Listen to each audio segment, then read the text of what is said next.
Welcome to a wet and windy Boreham Wood for live Women's Super League coverage of Arsenal against Aston Villa. Out of Europe, out of the FA Cup, the league remains Arsenal's only chance of silverware after a rollercoaster season. To the box, it's a lovely goal. Arsenal have a third. They go 8 points clear at the top. For Blackstenius, and it's 3. Arsenal are absolutely relentless. And Arsenal are in all sorts of trouble. Off the bar and in, and that could send Chelsea to Wembley. Arsenal simply can't afford no slip-ups from here on in. What a goal that is for Arsenal, but the dreams are still alive.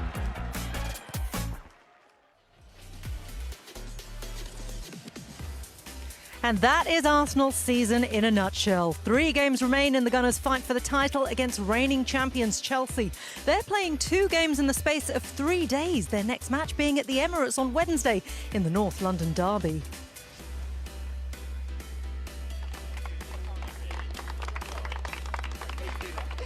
Well, Aston Villa are saying goodbye to a legend. Earlier this week, Villa defender Anita Asante announced her retirement at the end of the season after a 19-year career. Tributes today from Arsenal, where she won 5 league titles.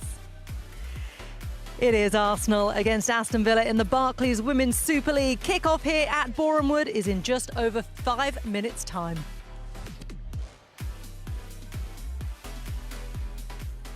Hello, I'm delighted to be joined by Rachel Brown-Finnis, former Everton and England goalkeeper, and Arsenal legend Kelly Smith as well. Rachel, today is all about staying in the title race. They cannot lose today. They've got to get at least a point, because if they don't, Chelsea will be crowned champions if they beat Birmingham later.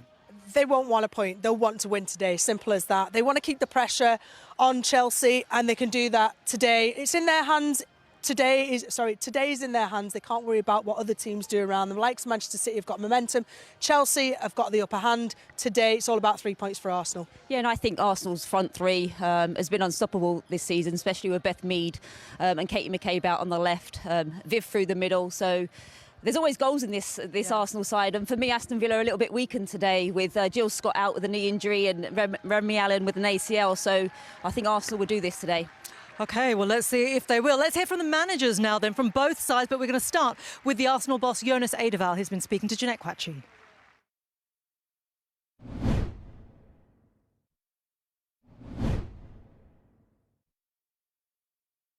Preparation is key now. These last few games need maximum points now, don't you, to make sure that this stays in your favour ahead of the title race. How are you approaching that? How are you absorbing any of the pressure potentially that might be coming your way? Game by game, stay focused on the task. That's my learnings from previous experiences, and what I try to live as an example of myself.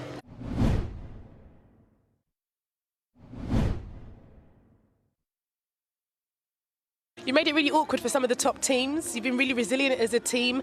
We should expect that here today. What's the approach?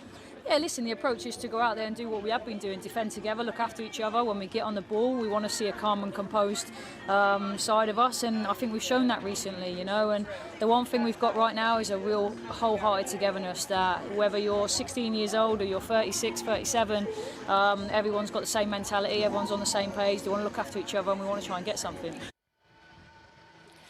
Well, Carla Ward's going to keep her eye on several players, but one of them, Kelly, will definitely be Beth Mead. She's having the season of her life. Only last week, she surpassed Karen Carney's record of top WSists in the WSL as well, and she's thriving on all fronts, isn't she? Yeah, she is. Been outstanding for Arsenal this season. Look at just here, she's pressing from behind, she wins the ball, and this delivery here into the Arsenal forward, sensational. She just presses so aggressively, and she starts a lot of the presses off for Arsenal. You just see her at the top of the pitch, ghosting on the right-hand side, and that's what you want from your winger, coming in off the line and finishing there. And then this one here, just a little, just posts up and sets Jordan Nobbs with an easy finish, but she's been everywhere for this Arsenal side.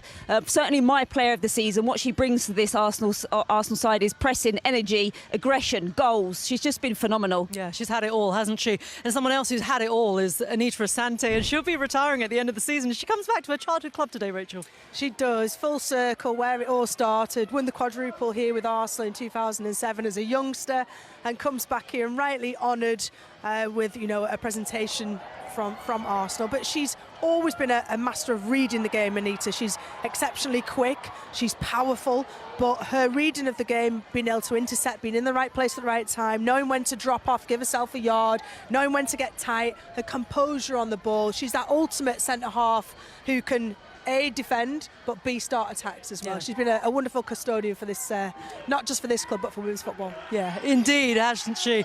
There's a big cheer, I think, here as the Arsenal players are coming out. There will be some sort of guard of honour for Anita Asante today as well. It's a great atmosphere here. Lots of eyes on Arsenal here. They've got to stay in the hunt for this title. Only a win, really, realistically, will do today. What an atmosphere at Boreham Wood. Let's hand you straight over to our commentary team before the first half gets underway. The former England and Reading midfielder Farrah Williams, but first Robin Cowan.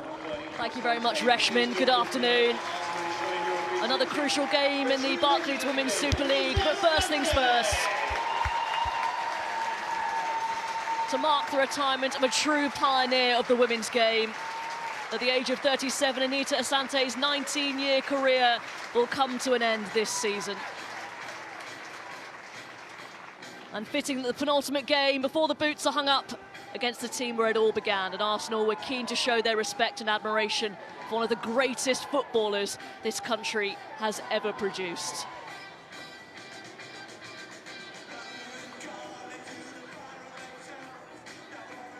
Let's get your teams then. 2 changes to the Arsenal side that beat Everton last weekend. Lydia Williams starts in goal.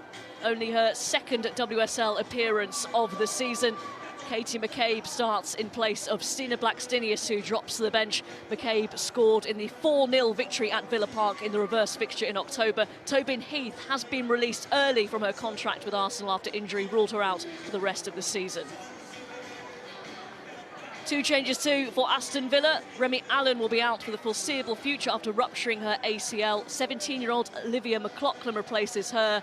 And there's a first start since January for Chantel Boy-Hilorka. Jill Scott is also out injured in a depleted midfield for Aston Villa.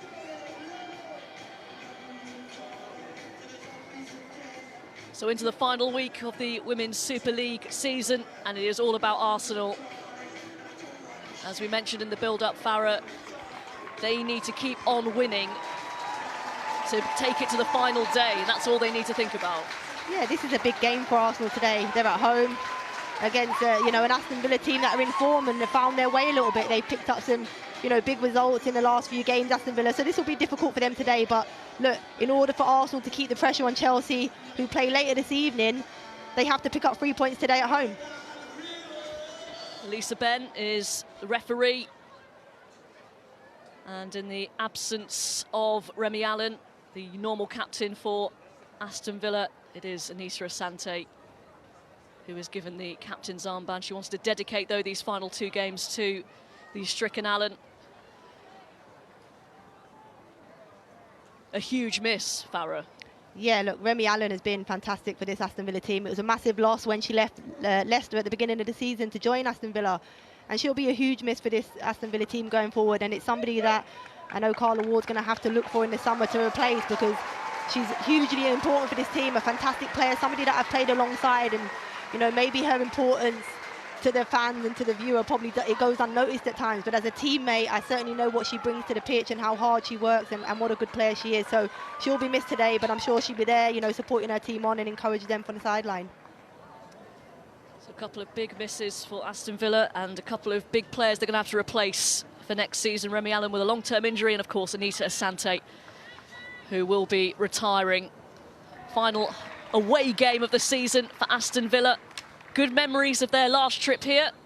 A 0-0 draw before we get action underway. All teams and officials take the knee. So for Arsenal, 3 more games remaining of the season. They start the day 4 points behind Chelsea, who play later on. And if they do lose this game, Chelsea can win the title this evening with a win against Birmingham. Arsenal, Farrell, will be heavy favourites to win this one, but actually got to perform, do it on the pitch, of course. Yeah, they do. Look, they are favourites going into this game. But it's interesting to see they looked as if they've changed their formation already going into this game. So maybe they're already looking towards next season and how they can change and adapt to make themselves compete better with Chelsea next season. They look as if they're going to 4-4-2, which we haven't seen this Arsenal team do this season. Pacheco has the ball for Villa momentarily, but gives it away to Catley. There's Caitlin Ford, the most central forward players.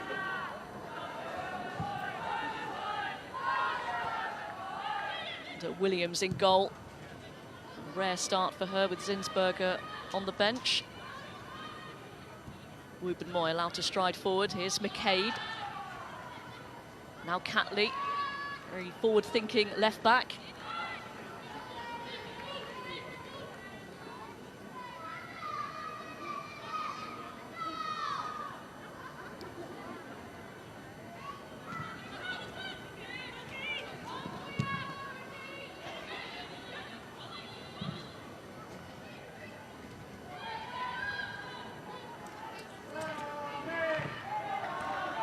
Arsenal on an excellent streak in the WSL at least, and especially at home, unbeaten last 13 here at Boreham Wood. Haven't lost a game in the WSL here under Jonas Eidevall.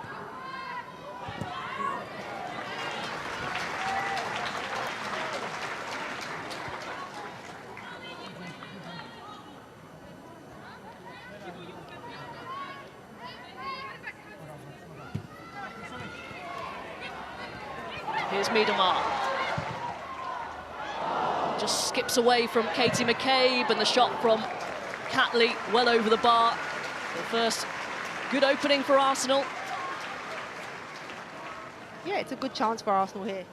Miedemar, you know what I like about Miedemar here is she's, keeps the attack alive here. She gets on the press and finds a pass. She passes the ball across the box. Beautiful pass, and Catley it is that comes onto it here and strikes over. She's just, leaning back as she strikes onto that. Villa playing it out. Lovely touch from Pacheco. Gilnick can't take possession.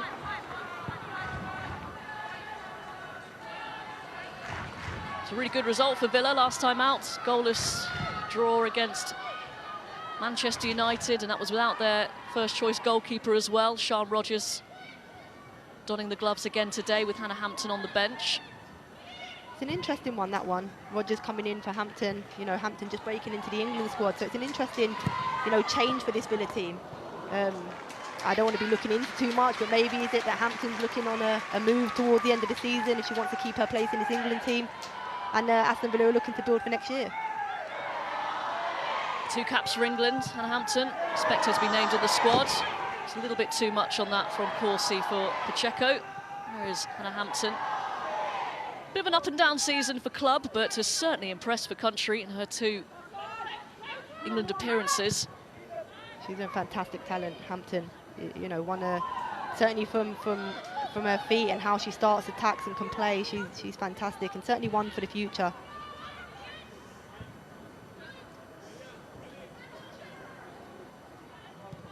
As Reshman mentioned in the build-up, Arsenal only have the title to think about now. Lost here a couple of weeks ago against Chelsea in the semi-finals of the FA Cup. Out of the Champions League. Out of the Continental Cup at the quarter-final stage. I don't think anybody could have predicted the position Arsenal are in now. Given the start they gave to the season, the start of the season, they were fantastic, and everybody was, tipping them to be, league champions and certainly go on to do good things this season. And, in the last couple of weeks, it seems to have all fell apart for them. They look a bit flat today. They look a bit flat. I'm just watching them pass the ball about. Maybe, Villa is sitting off them and they have to use the ball and speed up play and try and create something. But they do, they look a bit flat. The fans are a bit flat in the stands as well.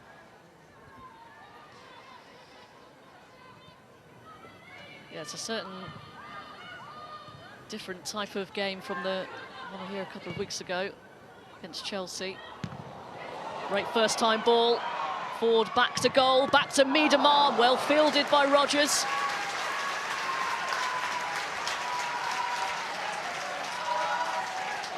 Look, it was a fantastic crossfield ball from Leah Williamson, and the way that Katie McCabe just cushions it, Ford just beautifully holds off the defender, and you know, you'd expect more from Miedemar there. Great ball back in from Katie McCabe. Ford does brilliantly, and Miedemar we'd expect to do more, you know, with a shot inside the box. Normally we see her put them in the back of the net. A little bit too close to the goalkeeper on that occasion. They don't want to give her too many opportunities from that sort of range.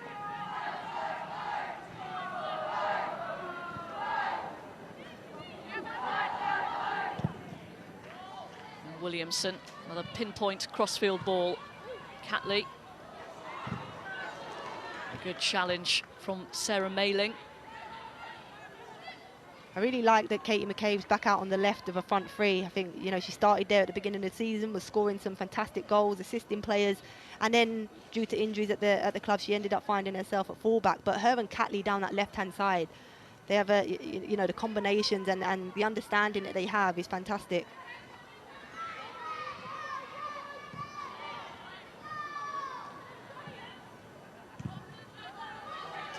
Harrods, closed down by Boyle-Orker.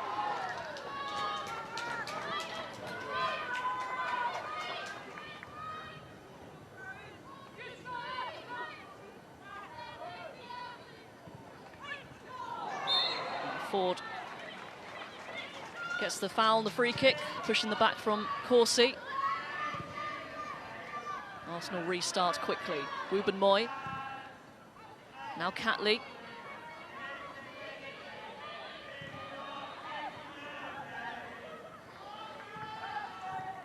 Little turning into Petzelberger.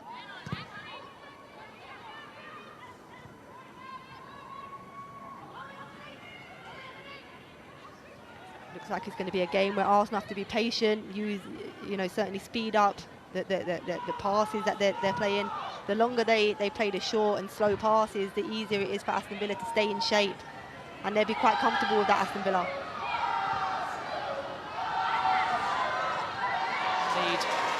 Back to snuff out that Aston Villa attack.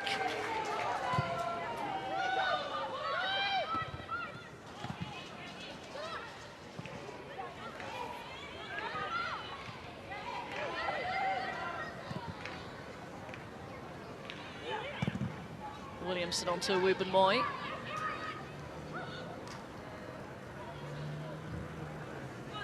A bit sloppy.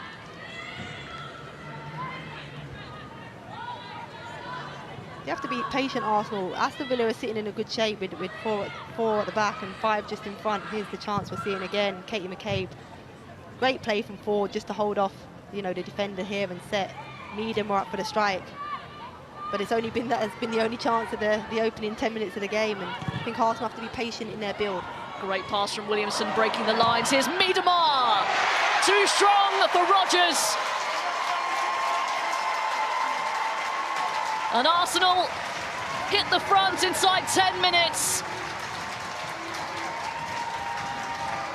From a really good opening ball from Leah Williamson to cut open Villa, and Miedemar with the finish.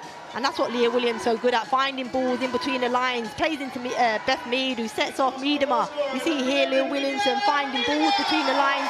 Miedemar collecting the ball. What a strike. I think the keeper, Rogers, should have done a little bit more. It's straight at her. But maybe the power from Miedemar here is too much for Rogers to hold. A fantastic strike. Goal number 22 for Miedemar this season. 13 in the WSL. And a crucial goal in the title race.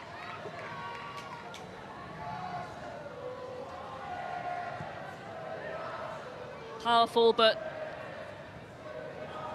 I think Rogers maybe could have done a little bit more with that one.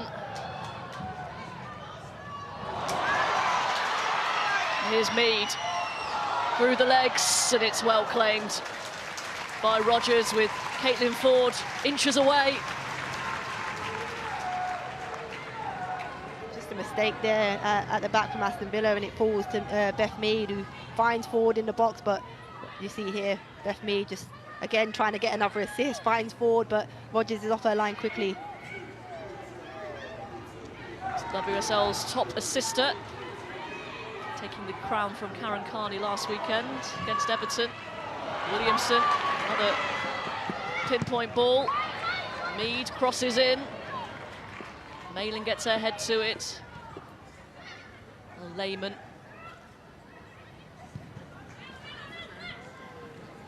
Aston Villa, not the start they wanted, because now they're going to have to show a bit more attacking threat, something that's been a real problem for them this season. Just 13 goals in 20 WSL games before today. Really not good enough in terms of return. They've strengthened at the back. Clearance from the goalkeeper straight to Mead. A beautiful pass. Maritz, a couple of deflections and into the goalkeeper. This could be a long afternoon for Aston Villa after the goal that Needham has scored. Arsenal stepped it up another gear. Checo.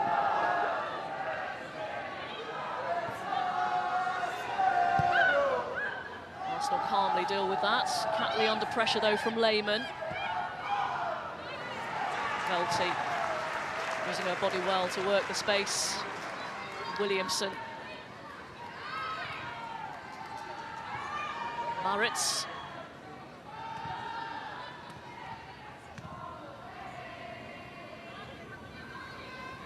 I think we could see this from Leah stepping into the game. You know, they haven't got no pressure on the two centre-halves of Arsenal, and you know, I believe one of them can step in. I think Leah Williamson's the better of the two that does that. We just seen before her driving forward with the ball, so it could be something that Arsenal do, you know, a bit later in the game and as the game develops.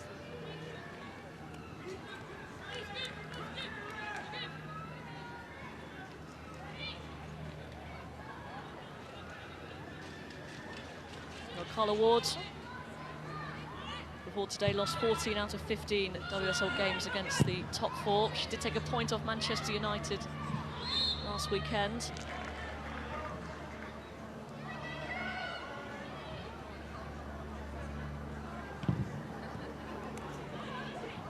Ford onto Miedemar. Arsenal always looks so dangerous. Backing off her, it's Miedemar! A second one! Too much time, too much space, and that is the outcome. 2-0 to Arsenal and 2 for Vivianne Miedemar. You can't allow players of her calibre time and space like that. The pass was a simple pass through the middle of the park. It was too easy to find the balls in between the lines. We can see here, Miedemar picks it out between the lines and just runs at this Villa back line and hits one from just outside the box.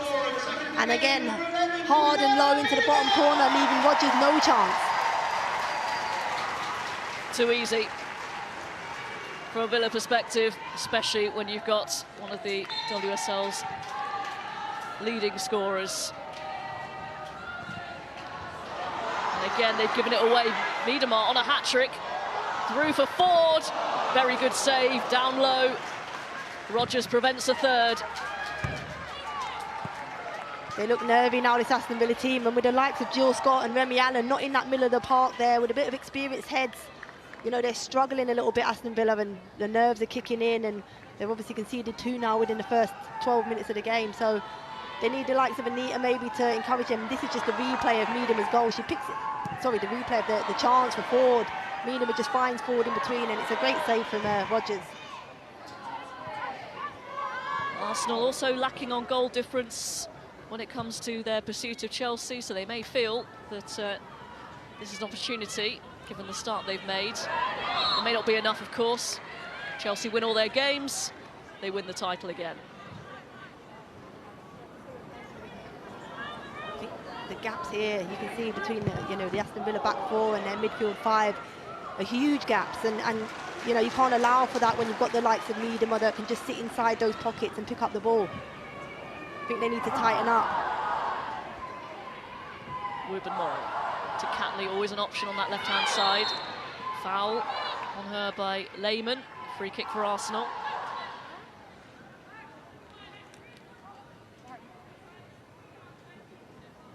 Yeah, she just catches her late there. Not sure Catley had much control of the ball, but it was certainly a free kick.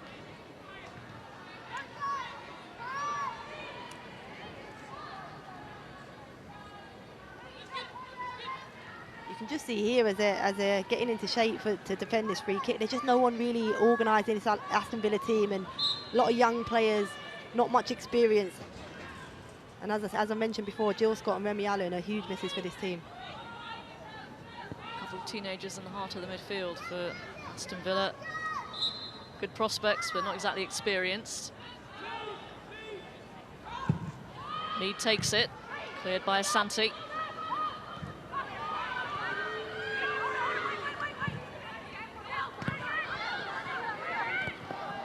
Williamson, beautiful bit of skill, drawing Boy Halorka in.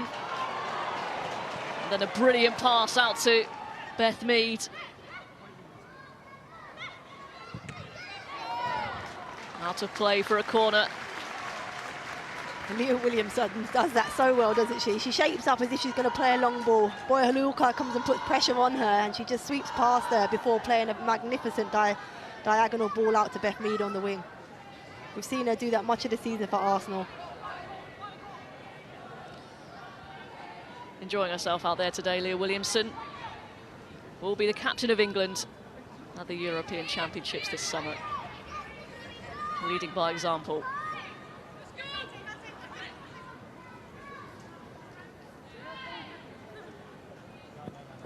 Ball is left for Beth Mead.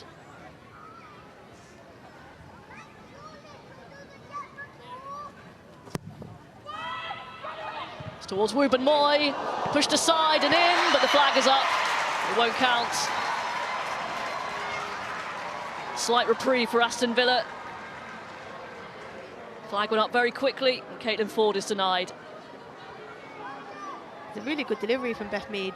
Deep delivery. Ruben Moy, though, unmarked inside the box, gets a free header, and it's a good save down from Rogers. You see here, Ruben Moy, unmarked. A free header.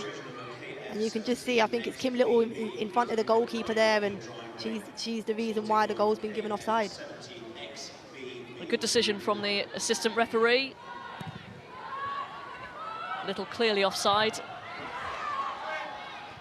Definitely interfering with play. Couldn't really have been closer to Sian Rogers unless she was standing on her toes. I know that's something that Aston Villa work on, though, set pieces. I know their goalkeeping coach, Tom, and he certainly works on their set pieces and how they can get out, you know, for second phases to get the offside, and they've done it there from a delivery from a corner. Williamson into Ford. Mead. Some crisp passing from Arsenal. Villa, when they have it, they don't have it for long.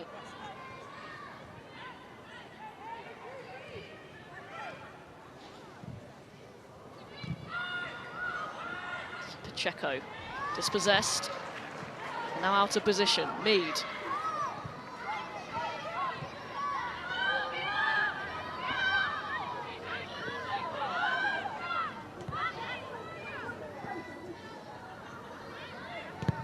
It took them till after the break in the reverse fixture at Villa Park to score against Villa. It's not taken them long at all to score, not once but twice this time around.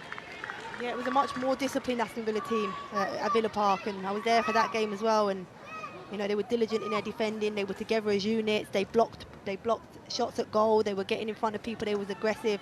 They just haven't been the same Aston Villa team today. And Arsenal themselves have done really well. Look, they've moved the ball a lot quicker really early on, and using the zip on the pitch from from the rain that's fallen, and look, they're playing really well. And Aston Villa can't get anywhere near them. It's been a good season though for Villa in terms of progression. Stayed up last season by 3 points and accumulated a lot more this time. 6 points more than the whole of last season already. Been safe for quite some time. Here's Little, slides it through for Beth Mead. Good save at the near post from Rogers. Been very busy. Danger not over quite yet.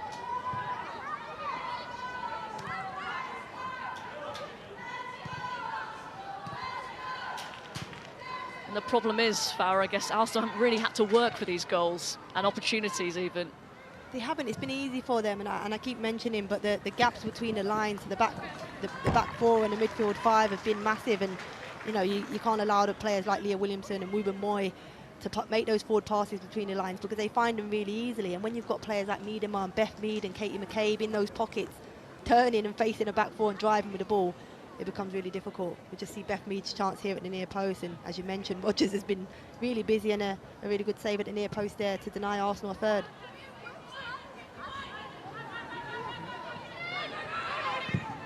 Horsey.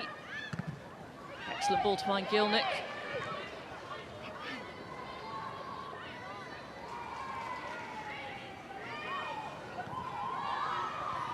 Nice play from Ruben Moy. Miedema and now Maritz.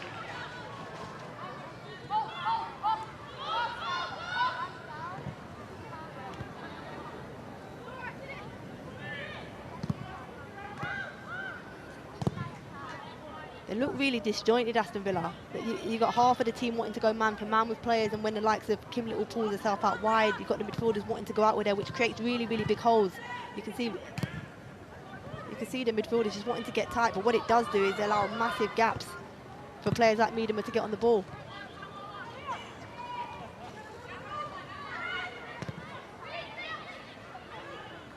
There's Velty. Callie can't quite keep that one in.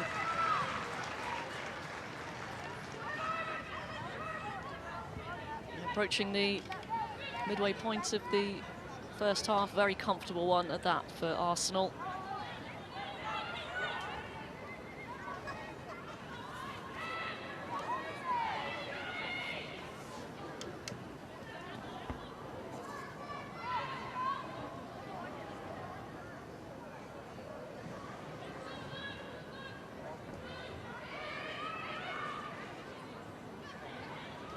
I'm sure they'll be targeting another season of progression, Aston Villa.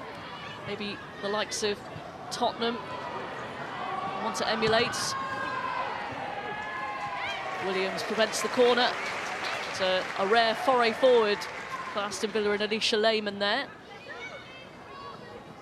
I think they need a little bit more experience to build next season, Aston Villa. I think they've got some good young players coming through. They've obviously got the likes of Remy Allen, and you know, if Jill Scott is to extend a loan move here, would be a really good signing for them, but I think they need a bit more experience to help these younger players out. Perfect pass, and that's a really good challenge from Corsi. Just in the nick of time as Kim Little was bearing down on goal. Again, it's just so easy for Arsenal to find passes between players. It's a great recovery run from Corsi to get a toe in it out for a corner. Taken short.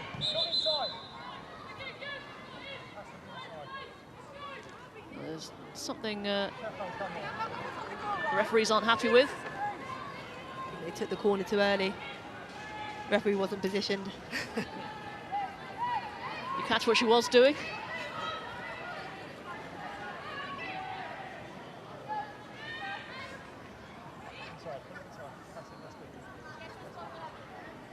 Change up for Arsenal. Catley will deliver. Oh, and it's won well, and just on the top of the net. Ruben Moy again, a chance from a corner. Yeah, really good delivery from Catley. The only thing is Ruben Moy is coming away from goal and trying to head it back towards goal, so to get any sort of momentum and pace on the ball would be difficult. But a really good delivery from Catley.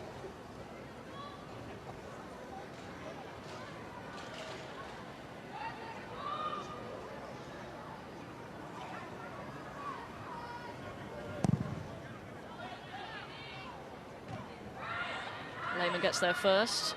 It's McLaughlin. It's converged upon. Arsenal have it back, aggressive, and winning the ball back, the Gunners.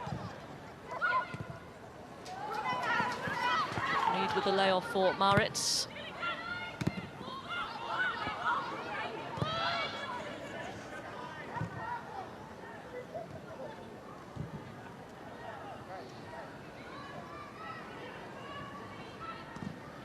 Here's Velti.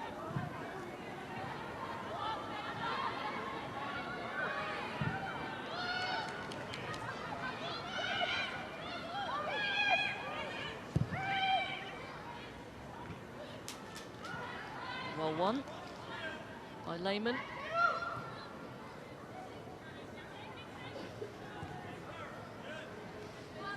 As for Arsenal, Farah, they don't win the title, will go down as a very disappointing season given how it started, and sure they will look to back Jonas Eidevall next season. A couple of question marks over players like Leah Williamson, Vivian Miedemar. They want to keep hold of these top players as well. Yeah, look, I think if they come away with nothing this season, it'll certainly go down as a disappointing season for Arsenal. As I mentioned earlier, you know, they started the season so well and everybody picked them to be favourites to win. You just see Miedemar getting fouled here in the middle of the park, but everybody picked Arsenal to do really well this season, and I don't know what it is, whether it's a mentality or, you know, maybe injuries that they had throughout the season and they lost a little bit of momentum, but they had a massive gap at the top of the league ahead of Chelsea, and they seem to, you know, let that gap slip quite easily. And, you know, for an Arsenal team that have this calibre of players, should be competing on all fronts, and they just haven't done this season. Kim Little gets the cross in towards Mead, over the bar, took it on the volley. Really good play from captain Kim Little.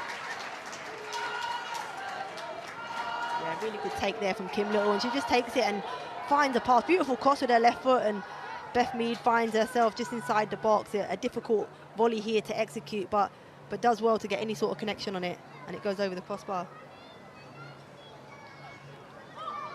Sian Rogers down, the Aston Villa goalkeeper.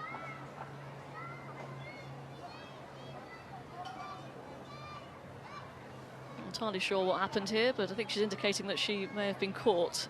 Yeah, it looks as if she's been whacked in her neck.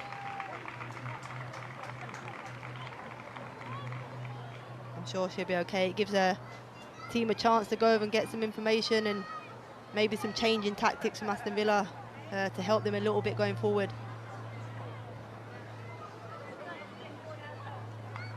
So some detailed advice being given by Carla Ward.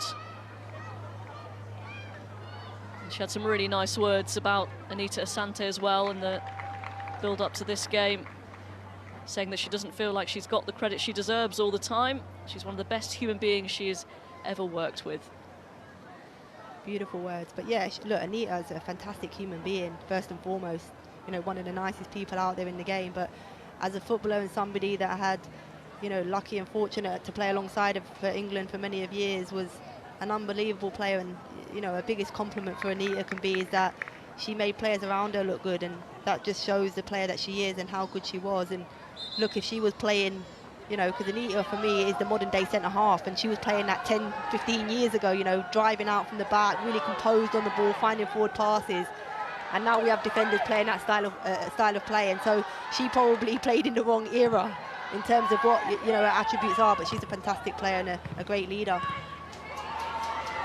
Whatever she decides to do next, I'm sure she'll excel, and won't be the last you hear of her. It was well dealt with by Leah Williamson. Gielnik running through the middle. Here's McCabe. Malin gets it back. Picked up by Blinkiller.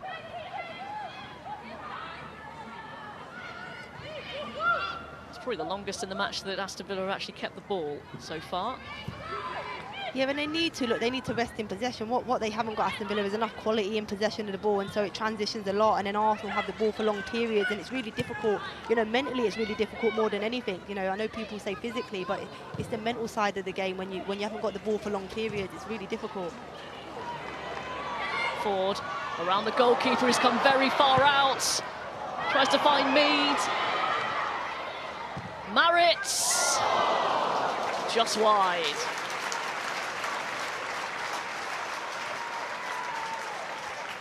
Maybe a bit rash from the goalkeeper there. Aston Villa survive.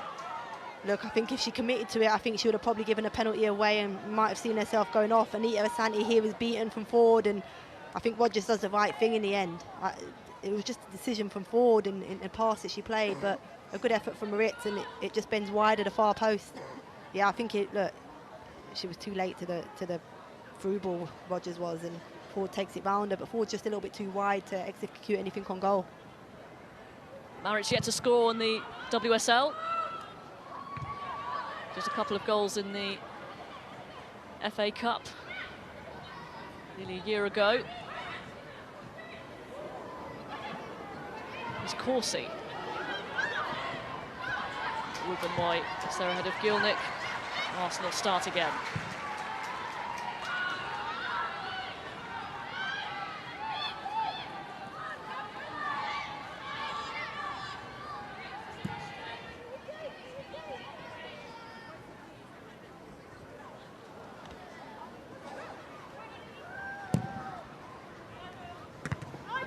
Lorca with the flick on. You can see that break. It's given Aston Villa time to maybe, they've just pushed up a little bit, haven't they?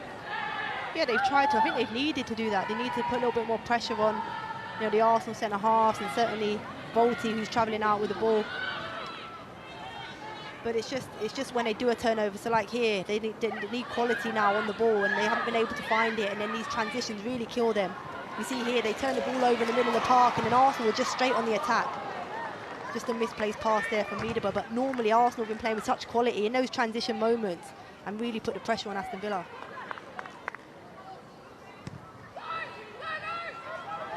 Midweek action for you. BBC 2 Wednesday at 7 o'clock. The North London derby live from the Emirates Stadium. Should be an absolute cracker.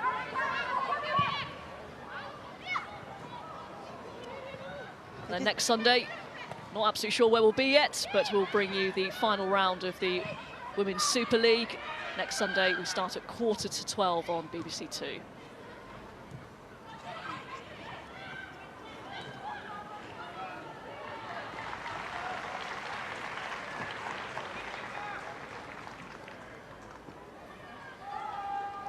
There's Laura Blinkiller, 18 years old. 4 WSL starts in a row now for her. A show of faith in the younger generation from Carla Ward. Look, they're safe, Aston Villa, in the league, so it's an opportunity for Aston Villa and Carla Ward to give these young players, a taste of what it takes to play in this league. And, no better time than to do it now that they're secure and they're staying in WSL 1 for next season. And look, it'll just give these young players an opportunity to play against some of the best players, but also make them realise what it takes to play at this level.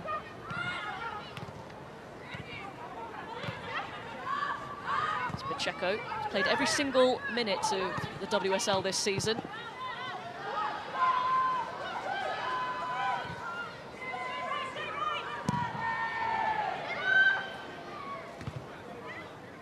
Gilnick gets there first, but loose ball falls for Velti, and now Little on to Beth Mead. For the early cross, well defended by Corsi. Gilnick just a little bit isolated. They find her, but she can't find a teammate. Yeah, but that needs to stick there. She's a big, strong striker, Gilnick, and when the balls are played, the delivery, the dink ball into her from Corsi was actually weighted really nicely for her to just cushion it and hold and allow players to come into the game. But she just allowed Leah Williamson to step into her. She has to be stronger. She has to use her body more.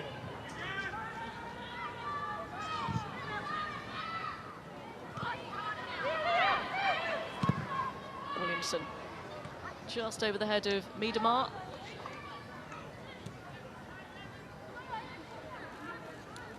Promising pairing at centre-back for Arsenal, Leah Williamson and also Ruben Moy. Yeah, both really good young centre-halves. Really big futures for both of them. Miedema finds Mead.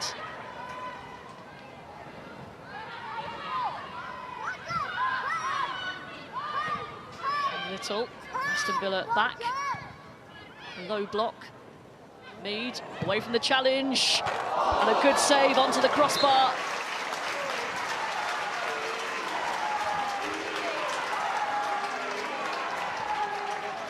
She does really well here. Leah Williamson just leaves the ball into an area for Beth Mead to come off of the back line into the pocket, and you know, swivels past the defender and gets a strike away with a left foot. It's a really good save from Rogers onto the crossbar.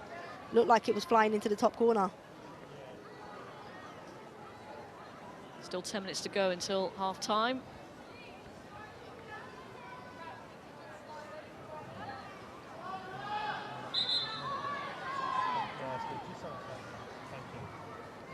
Arsenal corner. The referee, Lisa Ben's, not very happy with where Kim Little is positioned.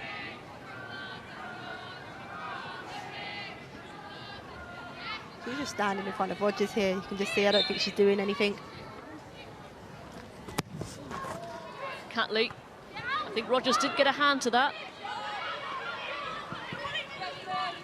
It's Velty. Trying to go away from McLaughlin, who does well.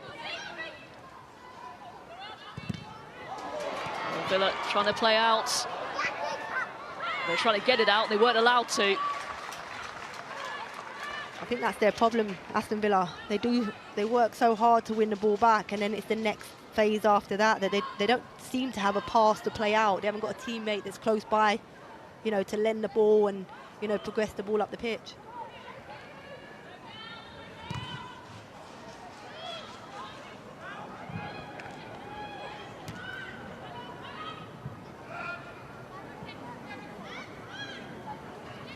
That's an example of Gilnick, a long ball from Rogers, and she's not got any defenders around her. She needs to be taking that ball out the air and allowing, you know, her teammates to get involved in play. But she's looking to play off one touch far too many times. Lehman trying to make some progress for Villa. Can't prevent the clearance. Caitlin Ford trying to put the Villa backline under pressure. Corsi did just enough, and a good long clearance from Rogers, the goalkeeper.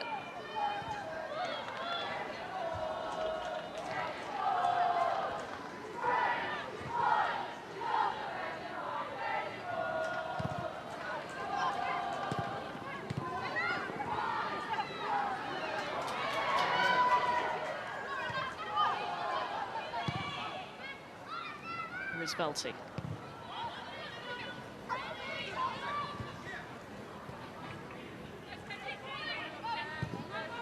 McCabe into Niedermar with the body swerve. It's well won back by Blinkiller. Receives it back from Gilnick. And Villa win a free kick. Blinkiller swiped at.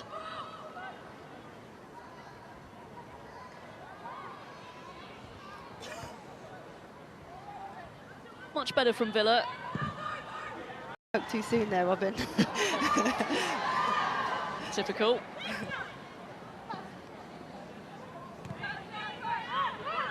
Just can't take advantage of the opportunities that they create for themselves.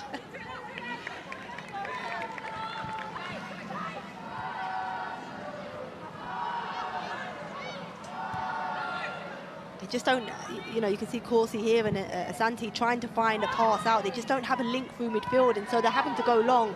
The problem is Gilnick isn't able to hold it up, and Leah Williamson just steps in every single time with those long balls. So they're just turning the ball over.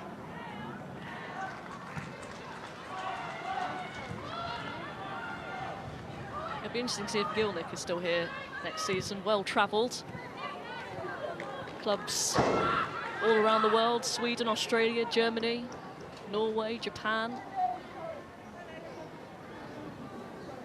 Not sure she's had the impact Aston Villa would have liked.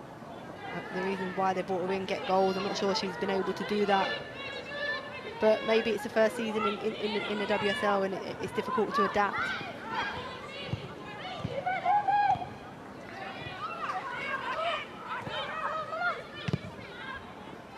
Blinkiller's shown some good touches. Now he's Mailing, another number of former Birmingham players in this Aston Villa team. I actually think Blinkiller will be better, more central, just behind Gilnick. She's got a lot of energy, and she probably can get in advance of her, you know, for flick-ons, and, you know, certainly try and at least press Ruben Moy and Leah Williamson. She's got a lot of energy in there, and I think maybe more central she'd be better rather than out on the wing. Really good play from Anita Asante.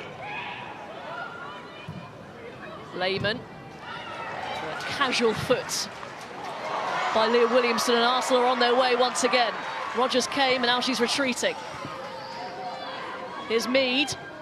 Teeing up Miedemar. Really good save. And gathers at the second attempt. Another top stop from Sian Rogers to deny Miedemar a first-half hat-trick. I mean, the pass from Kim Little here, fantastic ball. Splits the fullback and centre-half, and Beth Mead gets onto it. Rogers a little bit indecisive in her decision and backs off towards goal, and a little cutback here from Mead to Miedemar, and a really good save from Rogers. Really good cutback from Mead there. This is just the second phase of it, where Rogers gathers the ball.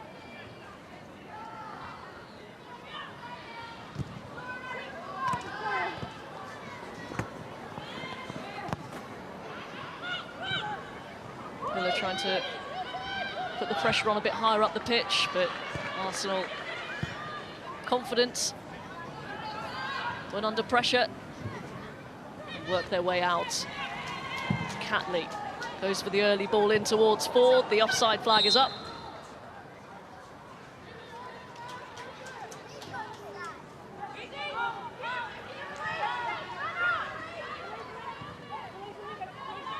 Into the final 5 minutes here. After a pretty careless first opening 15-20 minutes or so. Villa finally offering something a little bit more at least. A touch from Wubben-Moy applauded by some of the Arsenal crowd. Here is Miedemar.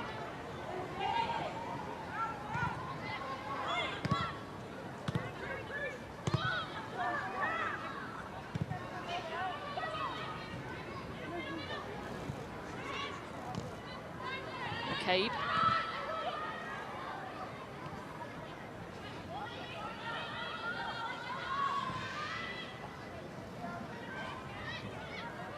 Arsenal just playing a half out, aren't they? They're just keeping the ball nicely. Aston Villa don't really want to jump out and press them. And they're just quite comfortable, you know, keeping possession of the ball. Williamson to Miedemar. Mead. Good movement from Miedemar. Good foot in by McLaughlin. Gilnick again can't get away from Wubben-Moy. The shot. Yeah, that took out our own player. Fierce drive from Katie McCabe. Anywhere within range for Katie McCabe, she's always going to get it out of her foot onto that left peg and hit one, and she'll be fuming her teammate Ford got in the way of that one.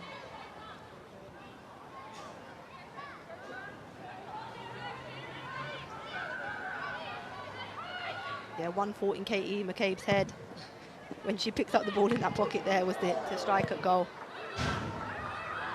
Can't believe Ford stayed on her feet after the impact of that. She done well, didn't she? Maybe Aston Villa defenders will be thankful for that.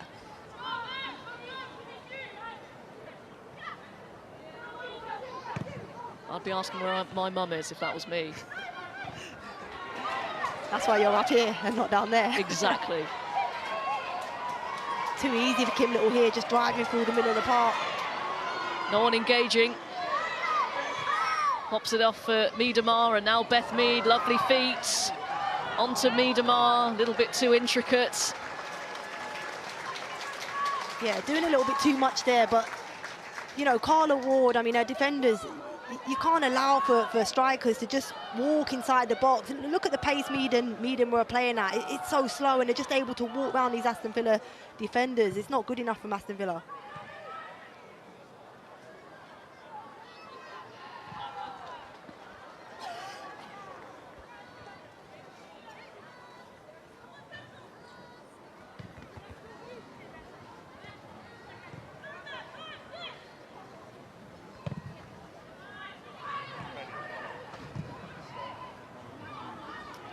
Final minutes of normal time of the first half.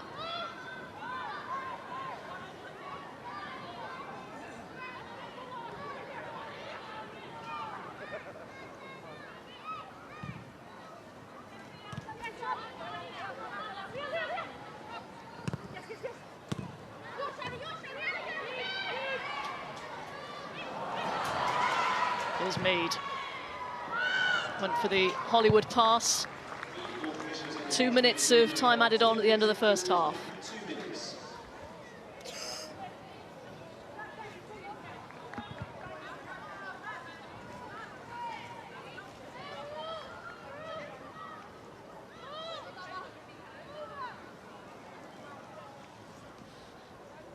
Not sure he's going to have to say too much at half-time, Jonas Eidevall. I think he'd be happy with the first half performance. It looks as though the players, most importantly, are enjoying this game, enjoying having a lot of the ball and, creating lots of opportunities. A free kick for Villa. Final opportunity to create a chance before the half-time whistle goes.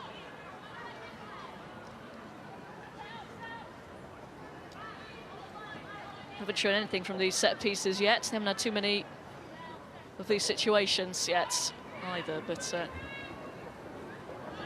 few good targets to aim for.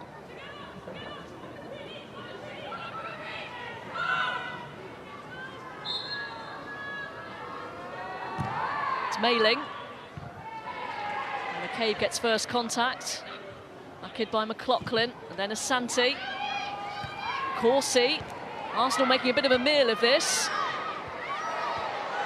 Bit of head tennis, and then Petzelberger closed down by McCabe, but now Arsenal can spring on the counter. Mead onto Miedemar. A free run at goal. It's Vivian Miedemar. Another excellent stop from Rogers. Miedemar went for power, and Rogers stood her ground. And this is where Arsenal was so dangerous. If Aston Villa were going to commit players like that, it's the counter-attack, and you just see here, Miedemar just steps up the pace and drives towards goal. It's a good save from Rogers, but I think the strike from Miedemar was, straight at Rogers, so it was an easy save, but one that she had to make. So apart from the first goal, she's looked very solid in her shot stopping, at least, Rogers. They just want to keep this one out. Sante wins the header. It's going to be another corner kick. They've been a threat, Arsenal, from set pieces. They put the ball into really good areas. And not enough time to take the corner. A breeze the first half for the most part for Arsenal. A double from Vivian Miedemar. She could have had more. Just what Jonas Eidevall would have wanted, Farah. Yeah, look, Vivian Miedemar for me has been, the best player on the park. I think she's just going through the gears. She's not even reached top gear yet. It's the way she plays the game. She plays it so smoothly. She's picked up some really nice pockets between, the units that I spoke about, the back four and the midfield five. She's picked up some really good pockets in there, and yeah, she's been a threat all game. We spoke about the shot she had in the first 8 minutes of the game, and could she have done better? Well, she did minutes later with her strike from the edge of the box, and seen herself going at the half 2-0 up and 2 goals. A stroll in Meadow Park for Arsenal. They're doing what they have to do to keep the title race alive. Half-time, Arsenal 2, Aston Villa 0.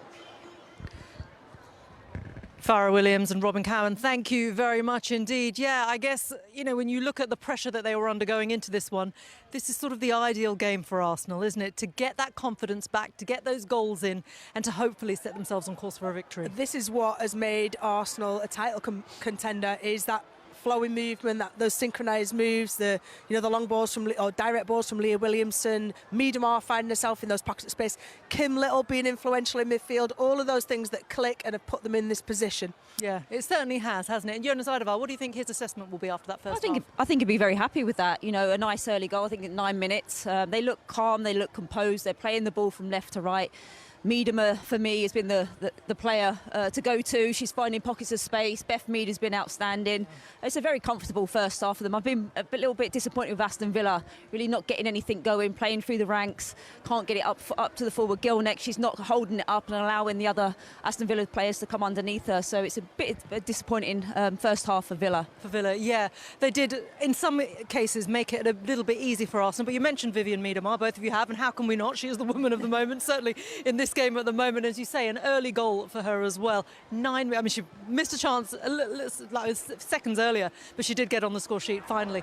But it only took 9 minutes. Yeah, she did. You see a great ball in there by Leah Williamson, a little layoff. And I think Sian Rogers will be disappointed with that. She just parries it. Rachel Brown's a professional goalkeeper, but she's just been finding these start moaning, do we? these pockets of space here. It's a great layoff, one touch by Beth Mead, and she just uses, you know, the power on the pace of the ball, and Sian Rogers will be very unhappy with that, Brownie. That gap between the defensive line of Villa and the midfield line, that's where Miedema is picking the ball up and just being allowed to turn. No one stepping in to pick her up. It's difficult for defenders, but ultimately Sian Rogers should have saved that. But we'll see some clips in a minute where she reels it back for her team, makes some excellent saves. Yeah, indeed. But we're going to see 2-0 now and we're getting if it's not raining, it's the sprinklers over here, by the way, at Boreham Wood.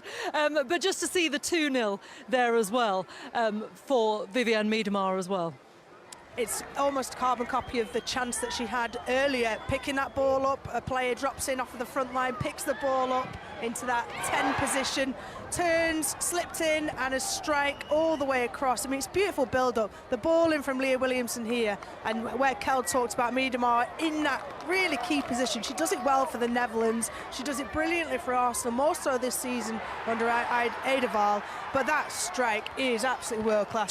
Just poor defending here by Villa, though. McLaughlin's not even picking up. She's following Kim Little running in. She should.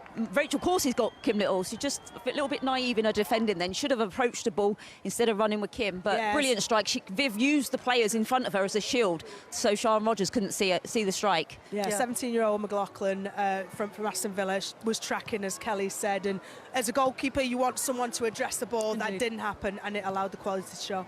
Is there a bit of a lack of concentration then for the Aston Villa defenders, or is it just that they were caught so quickly by Arsenal?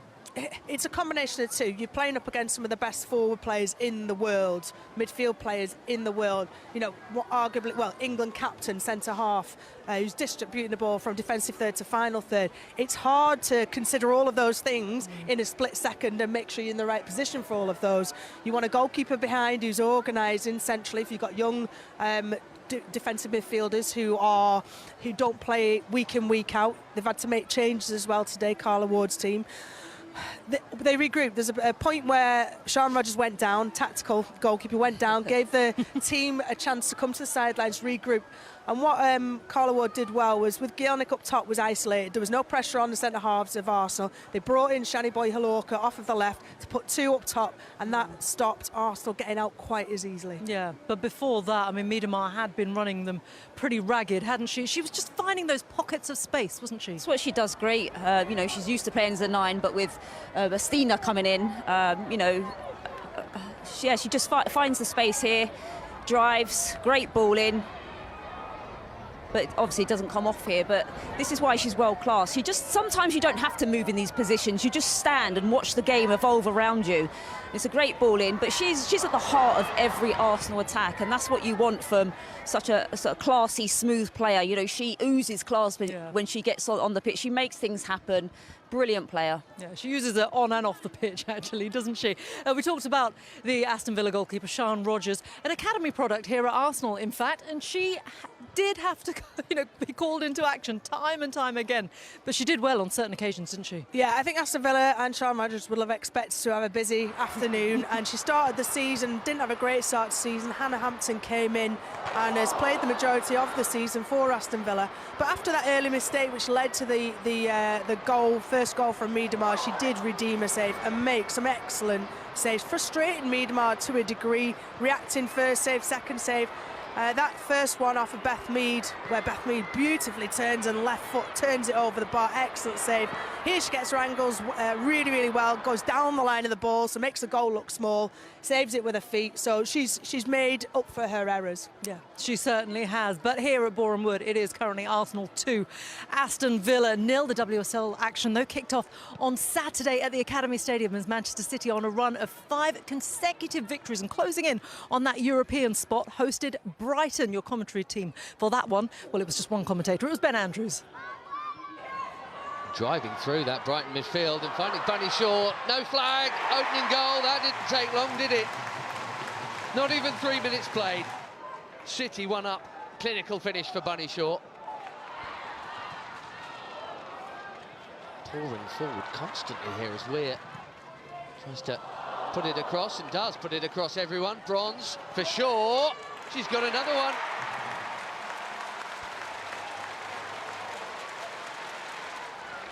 But they look like they're going to score every time they come forward, Manchester City here. And I think you'd say 2 goals in 12 minutes is the least they deserve, incredibly. Greenwood into Weir. Brighton just haven't got a response at the moment. Hemp clipping it in. Shaw for the hat-trick. Good save from Walsh. Doesn't matter, though. Caroline Weir's there. We've played 15 minutes. The Man City are 3-0 up already. Lee, Brighton inside the City box for the first time today, and that's a penalty. Certainly caught the boot of Lee, and maybe not the ball. Needless. And they barely had a kick. But Anissa Kagman has got one here, and she's buried it. And now to nothing. It's 3-1. Good penalty. Not a well-timed run by Lee. She's onside here. In towards Ziggiotti. Well, where has this come from? Right on half-time, it's 3-2. Extraordinary. They've literally been in the City box twice, and they've scored twice. And somehow it's game on.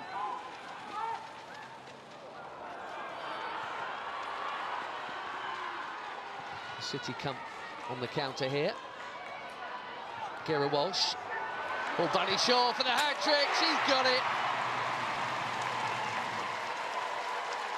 It's 4-2 now, and Bunny Shaw has bagged 3 of them. It is another defensive lapse, though, from Brighton. City are good enough without the help, it has to be said. Hemp past Kuhlberg yet again. Shaw, 5-2. Shaw's got 4 of them, and it's another 3-goal lead for the rampant Manchester City. Oh, free header, Alex Greenwood. That's unforgivable from Brighton. For the second time this season, City have scored 6 against them. Where Hemp has got there ahead of Letitia. Lauren Hemp is 7. 2 in a minute. Tight angle, no problem. Manchester City 7, Brighton and Hove Albion 2.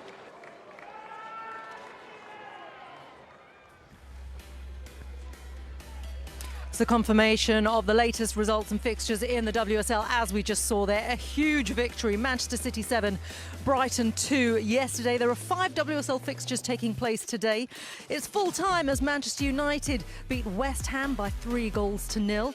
We're into the second half of Leicester against Reading. It's currently goalless over there. Half-time here at Boreham Wood, of course. Arsenal lead Aston Villa by 2-0. Birmingham City kick off against Chelsea at 7:45. And at 7:30, Tottenham are away to Everton. So in that hunt for that elusive 3rd spot, that elusive Champions League position, Rachel, it is between the 2 Manchester clubs. United have gone ahead of Manchester City today with that victory, but City are the ones with the game in hand. They've won 11 games in a row. Will momentum count, or will points on the board count? Momentum, 100%. Not just momentum, but the fact that it's Manchester City back to their best. It's Manchester City finally understanding what Gareth Taylor wants from them and being able to apply that and do it successfully on the pitch.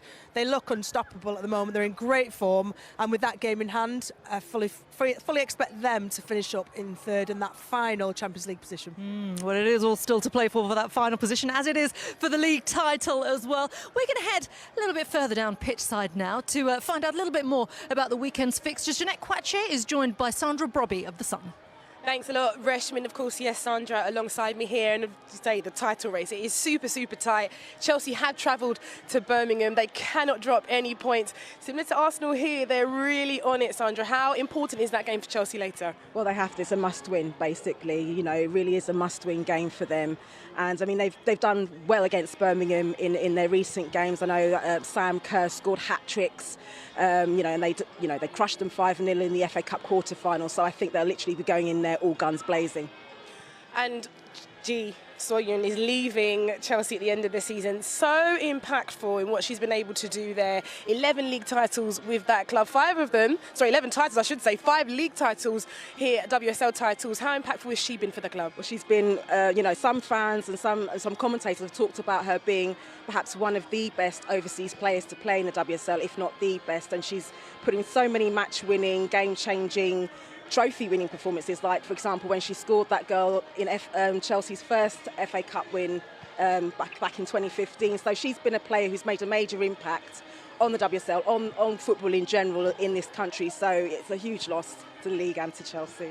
And we speak about another player that's leaving, of course, it is Tobin Heath. She leaves Arsenal. Mutual consent, of course, with the club after injury. She heads back to the States. How impactful has she been for this club here as an American player coming over to the UK? Well, ahead of today's game, Jonas Eifel talked about how she thrived in adversity in terms of, helping Arsenal to bounce back from difficult situations, like when she got that equaliser against Manchester City.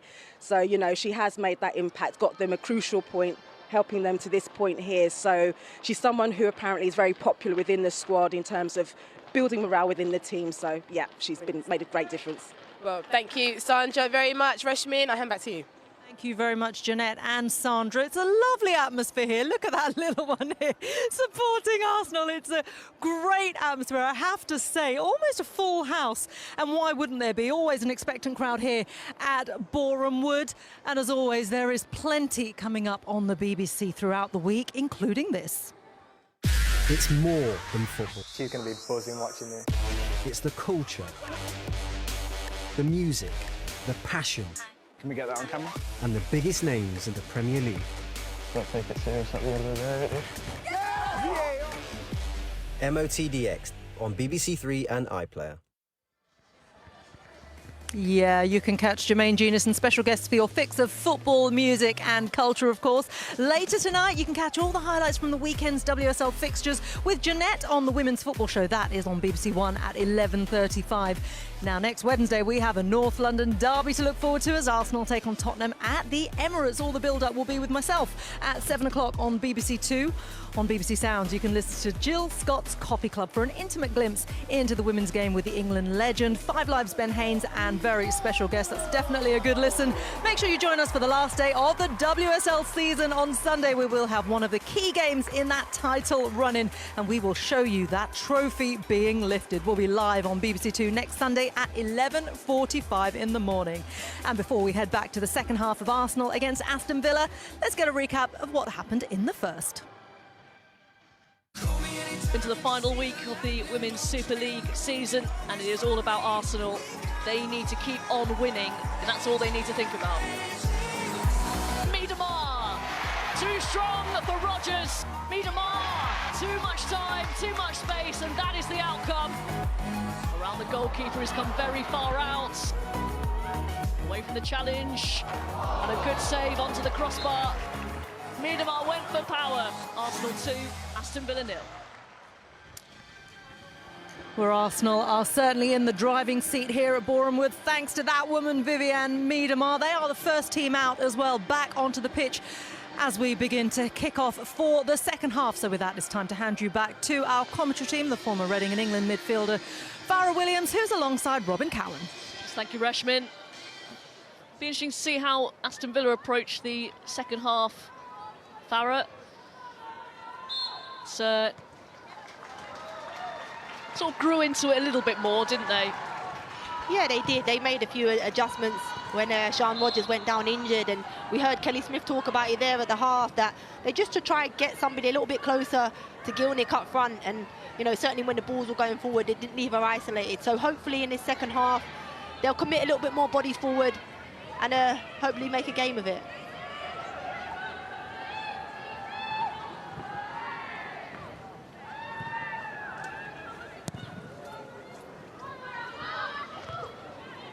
Little wins the header.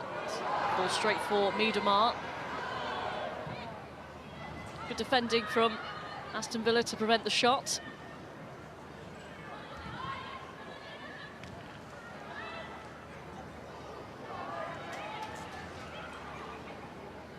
Here is Miedemar. Now Mead. think Jonas Edeval won't want them to take the foot off the gas. No, definitely not. Look, goal difference could play a part if they're to get anywhere near. You know, if Manchester United take a point of Chelsea at the end of the season, goal difference will play a huge part. Good play from Blinkiller. Lehman crowded out. A few shouts of handball, but Lisa Ben lets play go on.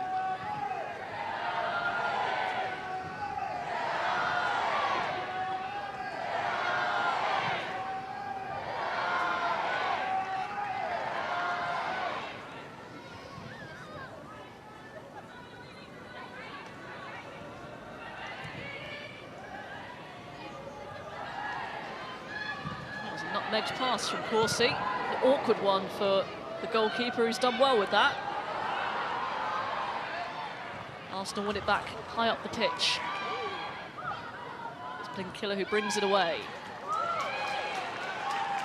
It's really difficult for Aston Villa and McLaughlin in particular, sitting in front of that back four. When Aston Villa are trying to build and play out, she's so vulnerable inside there. She's inexperienced. She can't really get herself on the ball, and she's turning the ball over a lot of times. It's, you know, her teammates are putting her in difficult, you know, situations, but they need a player in there that is, you know, character to take passes.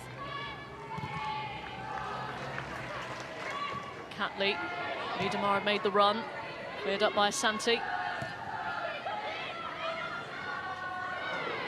Lehman goes down. I think McCabe indicating that may have been a dive. The referee's given it Arsenal's way, Aston Villa's way, I should say. There's certainly a slight touch there from Katie, but not much in it for the movement from Lehman, but the free kick's a free kick.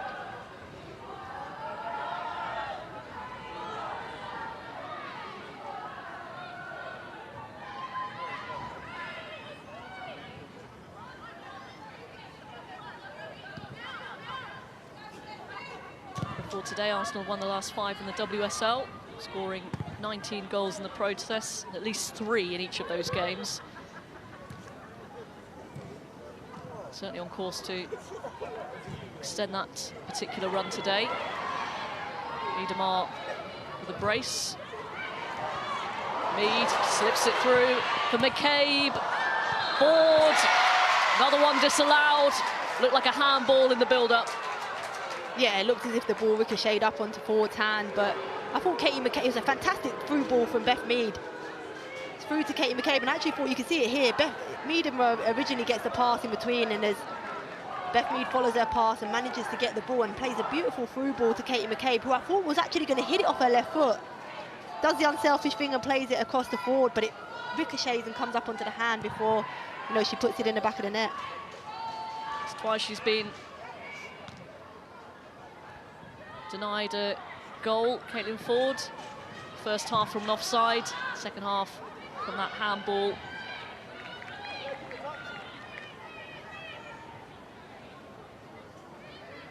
We found her playing time limited at the start of the season with the signings of Nikita Paris, Tobin Heath, Blackstenius as well, but Caitlin Ford has emerged as the starter, that front three. Last few games anyway, scored against Everton. An attempt at last from Aston Villa, and well wide.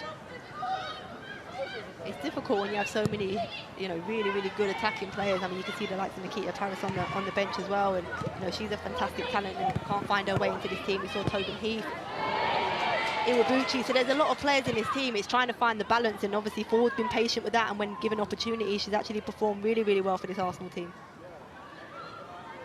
Here is Maritz, Swiss international.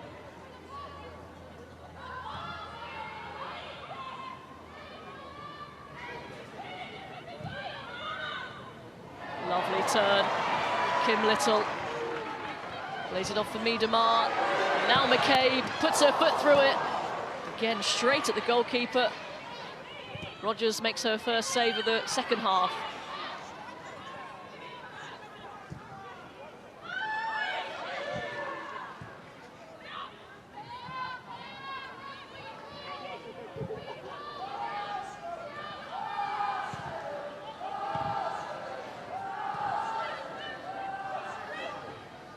Arsenal racking up the chances and not taking them.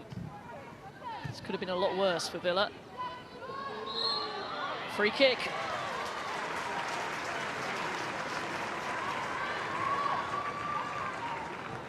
Caitlin Ford caught. Took it early. Arsenal take it quickly. Here's Catley. Space to measure the cross. Defended well. Miedemar finds Mead. Miedemar on the turn. Off the bar and in. That's going to go down as his own goal from Rachel Corsie. A third goal for Arsenal. Miedemar heavily involved, but don't think that's going to go down as a hat-trick just yet. I'm sure she'll get a hat-trick before the end of the afternoon, but you know what's been so exciting this afternoon for Arsenal? The link-up play between Beth Mead and Miedemar. And you can see here, Miedemar gets it, just pokes it to Mead, and Mead just finds Miedemar getting in between the lines. It's fantastic play, and she just swivels away from the defender, sits the defender down before striking with her left foot. It ricochets off the crossbar onto Corsie, who I'm sure she would have preferred it going straight in for Miedemar rather than an own goal, but Miedemar's feet inside the box. She just shifts her body, and the balance that she has is unbelievable. It's a great strike off her left foot and puts her team 3-0 ahead. Unfortunate for Corsie. She thundered off the bar. Not much you could do about that.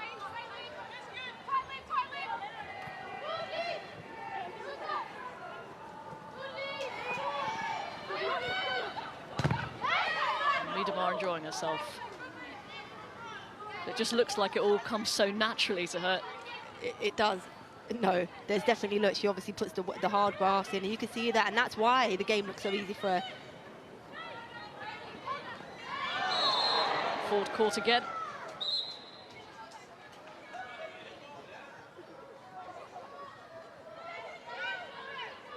Petzelberger, the culprit this time.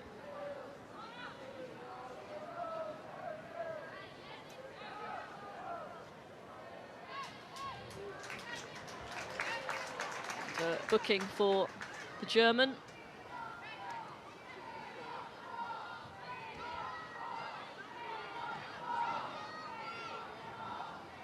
You can see Ford here just gets away from Pittsburgher, and you know, she gives the free kick away.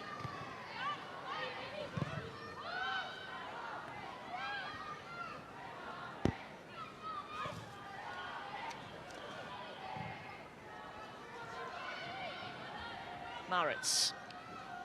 Boyd Lorca getting back.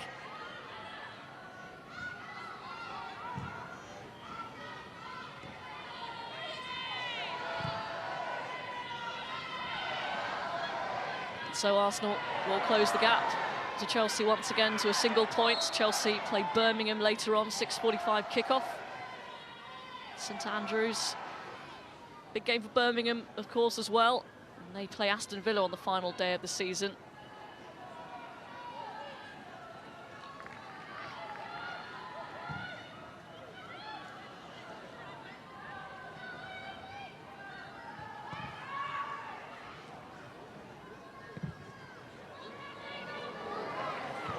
Great ball once again.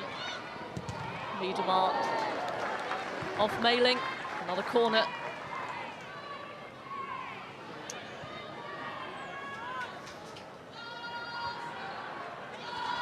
And Shania Hales getting ready for Aston Villa.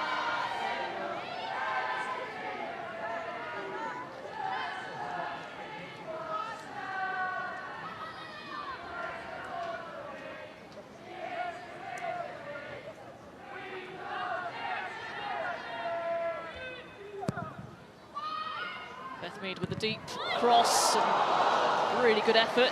Side-footed though, over the bar from Leah Velti. Unmarked. Again unmarked, a good delivery, and you can see Velti just pulls away at the back post. I actually thought she was going to go with her head. She tries to guide it towards goal on the volley with her left foot, and it just goes on top of the crossbar and over. There's Shania Hales. Capped for Jamaica, 22 years old. substitute appearance. She'll bring a lot of energy up front for Aston Villa.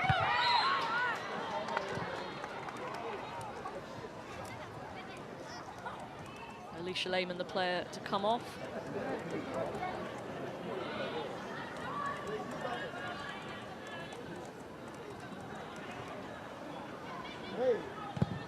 Yeah, Alicia Lehmann doesn't look happy. I mean, you're never happy when you come off, but it's a frustrating game, and not a game where Lehmann had much of the ball to be able to do what she's good at, and that's dribble at, you know, fullback. So it's probably not a game for Lehmann.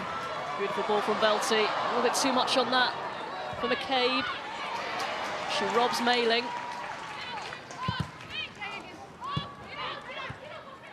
It's Catley. McCabe, a little flick for Ford. Deflection over the bar. I think that was heading on target, but for Santi's intervention.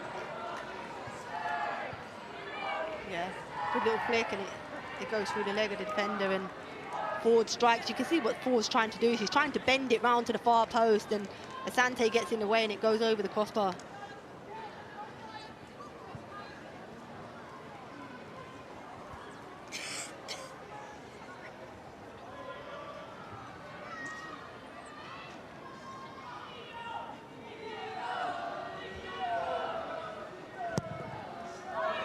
Mead.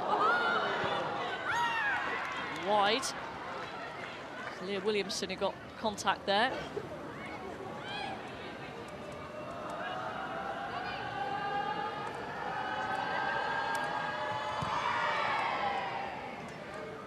Again, another good delivery from Mead. Not sure if that went off Horsey or Leah Williamson, but the referee's given a goal kick. Arsenal win it back. Miedemar trying to slip it through. Concedes a free kick.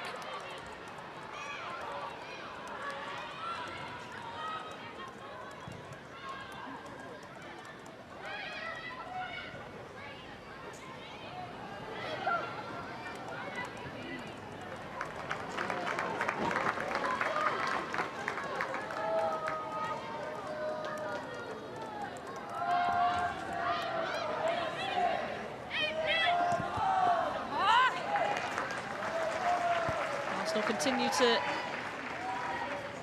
plough on. She said, just don't look like they're getting out of first gear. No, they've controlled much of the game.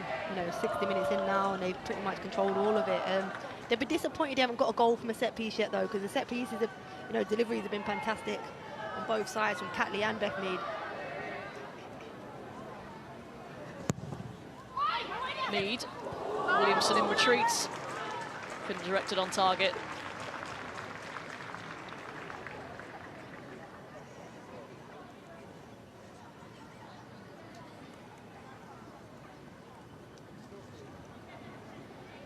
Another good delivery in from Mead, and I think the difficulty is that Arsenal are starting so close to the goal line, and when the deliveries are coming in, they're working away from goal to then execute the header back towards goal. So it's a difficult header to execute. But they certainly should have done, you know, certainly more with the corners that they've had.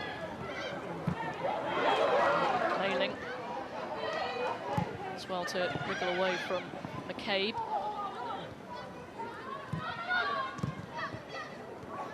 Here's Gilnick. McLaughlin. Little gets there and finds McCabe. Mead takes aim. Oh! That is a stunner!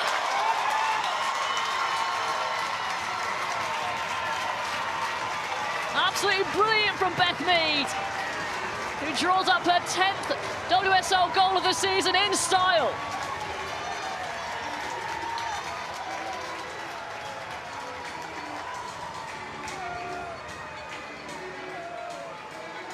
It's fantastic. It's McCabe that finds Beth Mead just in the pocket, and just the way she hits across the ball, it's always bending away from goal. We see here the gaps between the midfield and the defenders of Aston Villa. Beth Mead just picks it up and strikes with the outside of her foot, striking across the ball, and it just takes it away from the goalkeeper, and Rodgers has no chance with that one.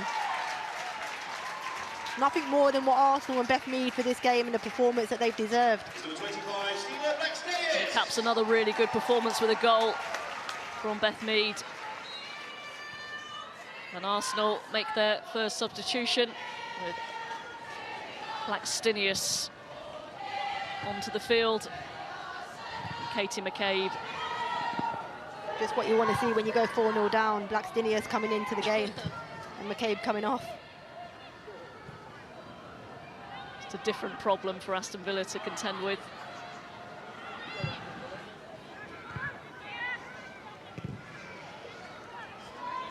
Like it was at Villa Park earlier in the season, it's 4-0. Still a lot of time to go for Arsenal to add to that. And I actually think they can add a lot more, Arsenal, if they wanted to. If they wanted to up the gears, look, they probably haven't come out of third gear yet, and you know they've been really effective with that. If they was to up the gears, you can see more goals. There's Blackstenius.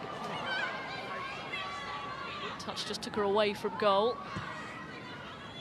Velty. Now Little.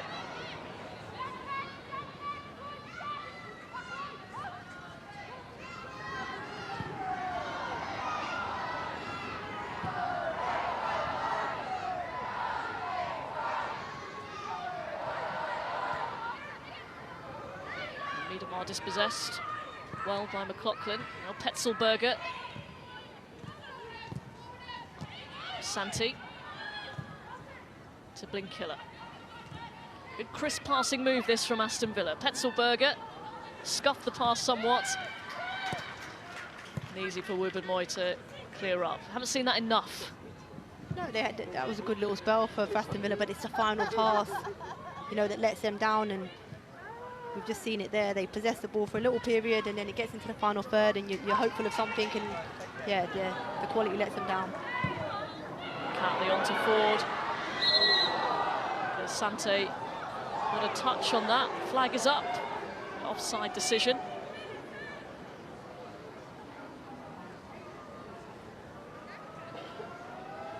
Another flowing Arsenal move. Yeah, it's a tight one there. I mean, good running from Ford. She just sees the ball go out to Catley and makes a third player run off that and slightly offside. But really good running.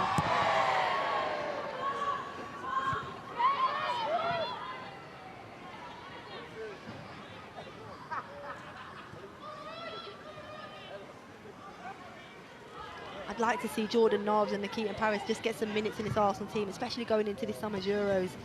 You know, I'm hopeful they'll both be selected, but I know that it goes down to minutes played, and you know, I'd love for them to get some minutes today and, you know, in the next couple of games that they've got, Arsenal. So you saw he may have thrown a spanner in the works. Fran Kirby, who we assumed was not going to be available, with a not so subtle tweet that she might be back today for Chelsea, which would be wonderful news. Caitlin Ford. Great ball across the box, picked up by Maritz. Danger not over yet for Villa. Hales loses it. Free kick for Arsenal.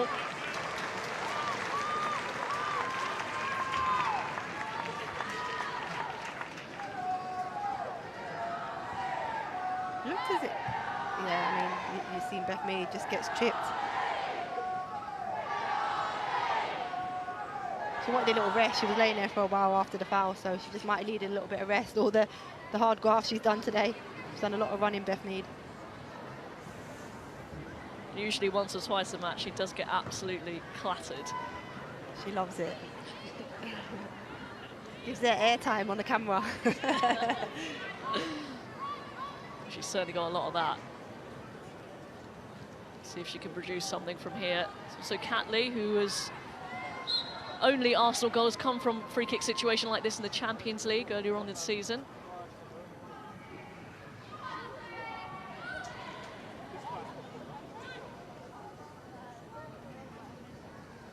Catley into the wall. Still scrambled, and it's Miedemar. Closed down by Petzelberger and turned in by Lotte Wubben-Moy. A real mess. Arsenal with their 5th goal of the game, and a very popular goal scorer in Lotte Wubben-Moy.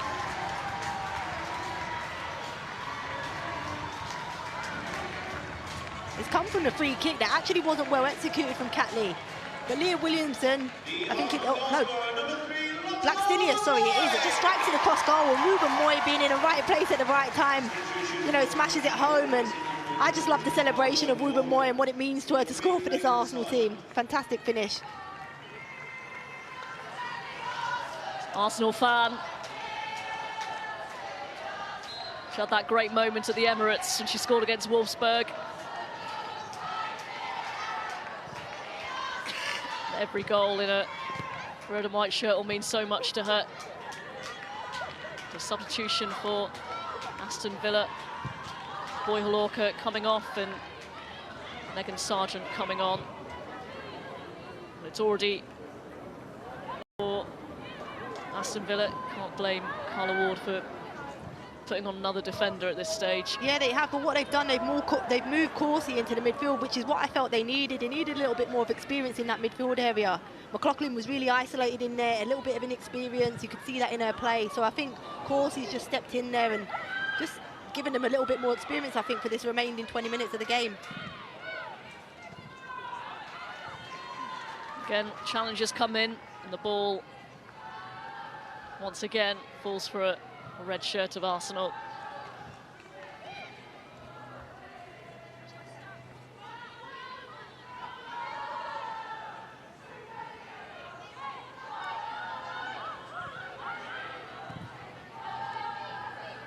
Here's Ruben Moy.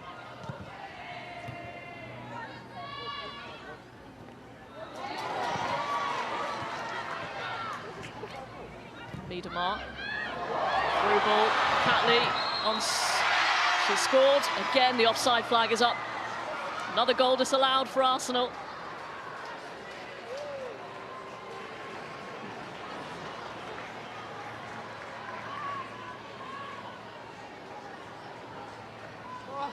Slightly offside again. You know, that was a tight one for Catley. Really good running from left to right. Miedemar finds her in between the centre halves, and it was a good finish. We need VAR in our game. I'll just put it out there.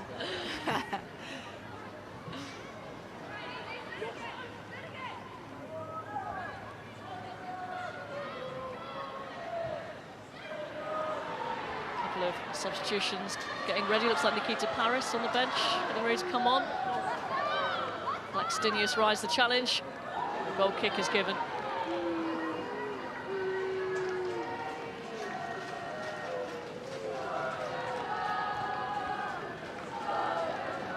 See Jordan Nobbs. Interesting quotes from Ada Val coming into this one, saying that she is an important player and she's contracted till next season. I'm not sure how keen she'll be to stay if she doesn't get more minutes. I think, you know, Jordan Nobbs needs to be playing. I think, you know, she's still so young, and you can see when she does play, she's lacking a lot of confidence in this team at the minute, and it's, you know, it's not nice for an ex-teammate, a former teammate to see, but look, she's a fantastic player, and once she gets back playing and gets the momentum of games, she's fantastic. And look, she is a big player for any team she plays in. Villa can't find a way out. Here comes Leah Williamson. Caitlin Ford. Catley on the overlap.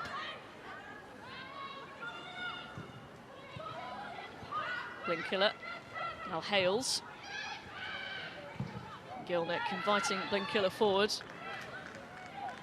Blinkiller's really grown into the game. When Aston Villa have had the ball, and certainly her in particular when she's been on the ball, she's been really good, really composed, and tried to, you know, link play and make things happen.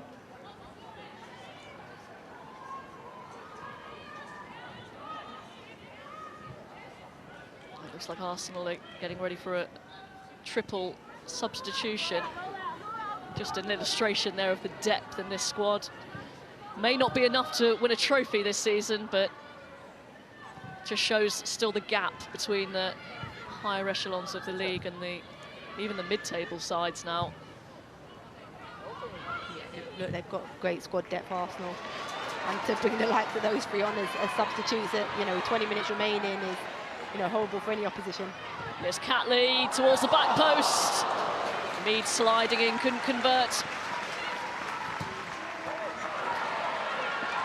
A free kick in a good position.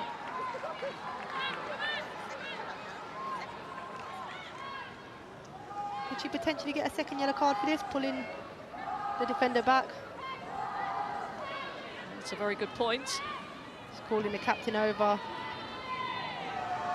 If we can see from the replay, you can see it. You can see from the replay, she's already on a yellow card, and you know, pulling the shirt of a player is a yellow card offence. So it could be a second yellow, but I think the state of the game, the referee might consider that. But the laws of the game is that it's a yellow card.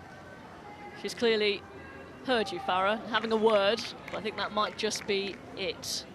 The captain over as well to say last chance. I think you're absolutely right. I think she's a bit fortunate there, Petzelberger.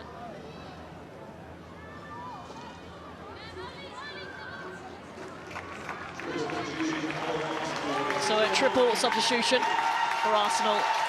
Nikita Paris coming on for Beth Mead. And another excellent game. He's probably scored the pick of the goals. Miedemar is off. No hat-trick for her today. Well, Jordan Nobbs. So remember, they do have this midweek fixture, so maybe Jonas Eidevall has that in mind. Wednesday night against Tottenham Hotspur at the Emirates Stadium.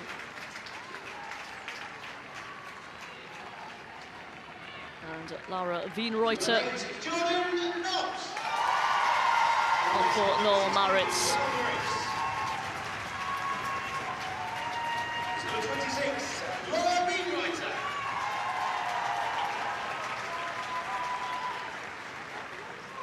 So no surprise that some of the starters getting a rest ahead of the final couple of games of the season.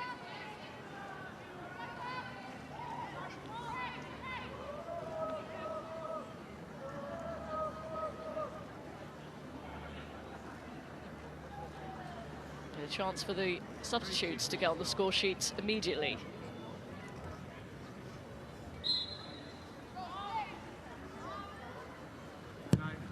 It's Catley. The best of deliveries there from Catley. She's been, you know, really good in, certainly in the first half with her deliveries from set pieces, but the last two haven't been the best.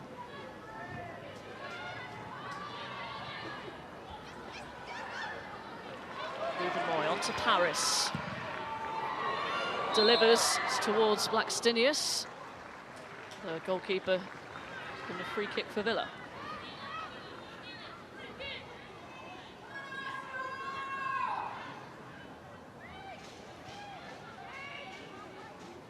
It's just one defeat all season in the WSL for Arsenal. Away at Birmingham, the team that are more than likely to get relegated, and that may have cost them first title since 2019.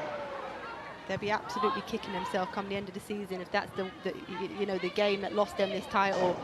You know, they just didn't turn up that day, and Birmingham were fantastic, and credit to their players that day. You know, it certainly wasn't a result that they didn't deserve. Gilnick to Hales. Moy there to tidy up. Because apart from that, previous seasons it's been their records against the other title contenders, but this season 4 points against Chelsea, 4 against Manchester City, Manchester United. Very good returns against the other in the top 4, but it's that result. Cross, it's way too close to Williams.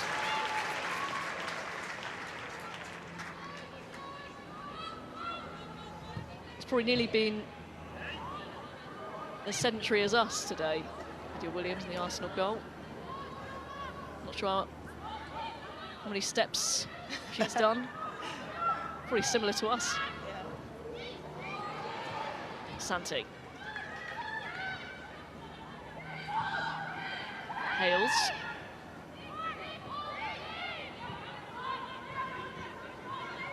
It's Pacheco.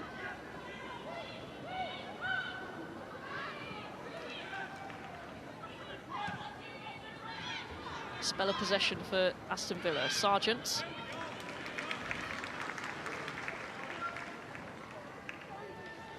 We will have coverage of the North London derby for you. BBC 2 on Wednesday. Coverage starts at 7 o'clock. And then next Sunday, 11:45 on BBC Two, the final round of fixtures in the Women's Super League. Will it be Arsenal or Chelsea who take the title? We'll be across it for you.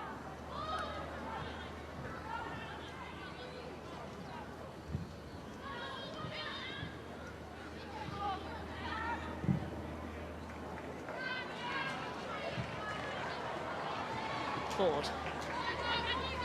Your Australian international teammate Steph Catley. Nobbs.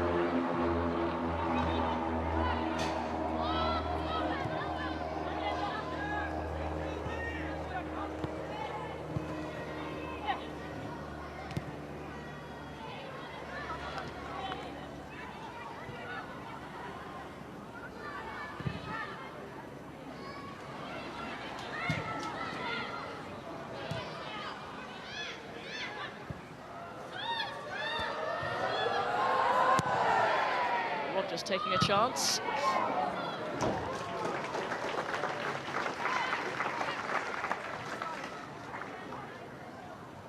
So here is the table as it stands.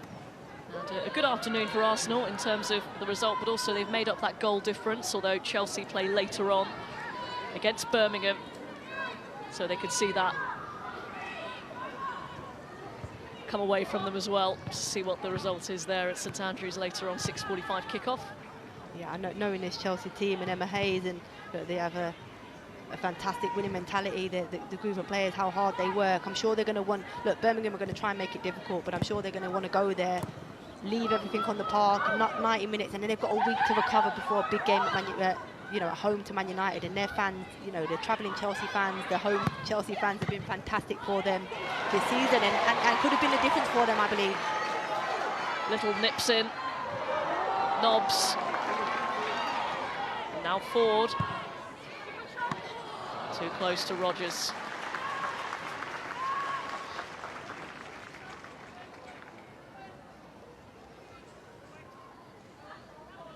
Yes, if Chelsea do win tonight, the pressure will be back on Arsenal to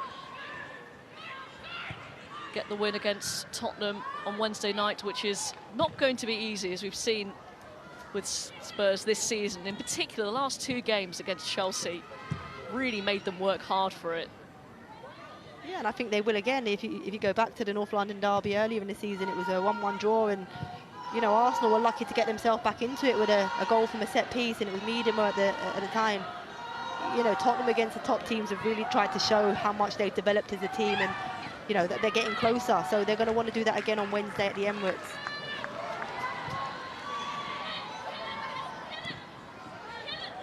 Ford rise the challenge. Nobbs goes down. Goes to her feet now.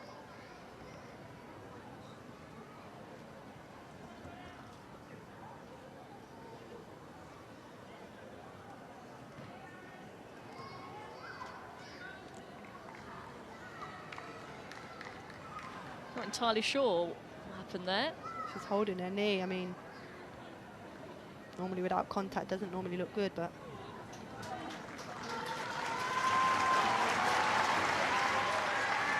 she was hobbling just before this tackle, moments before this tackle. I seen her when she laid the ball off to Ford inside the box.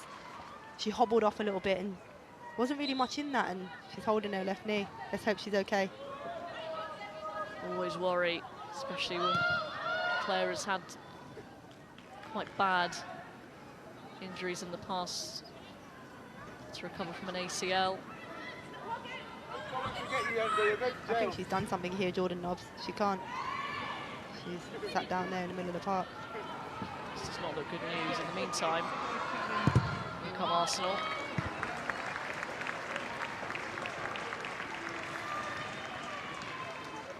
I really hope she's sensible here. If she's hurt, I feel like she needs to make the right decision. She'll try and fight through this because she's missed, major tournaments for injuries, and I'm sure that's playing on her mind a little bit.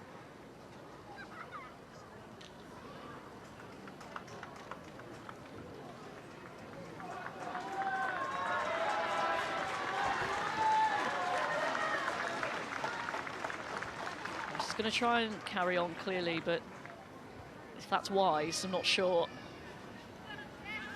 I think she needs to do the sensible thing. I think, you know, she'll only make it worse and, you know, reduce her chances of being selected. I think that's what's playing on her mind, Jordan. Look, she wants to play every minute she can, and she's been so used to playing for so long for this Arsenal team and being a big part of it. Villa get the corner away. Hales trying to make some ground.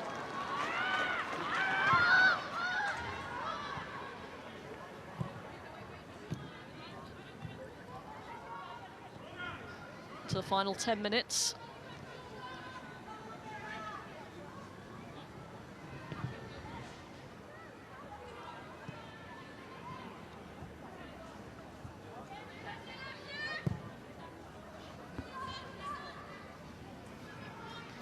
Here is Williamson.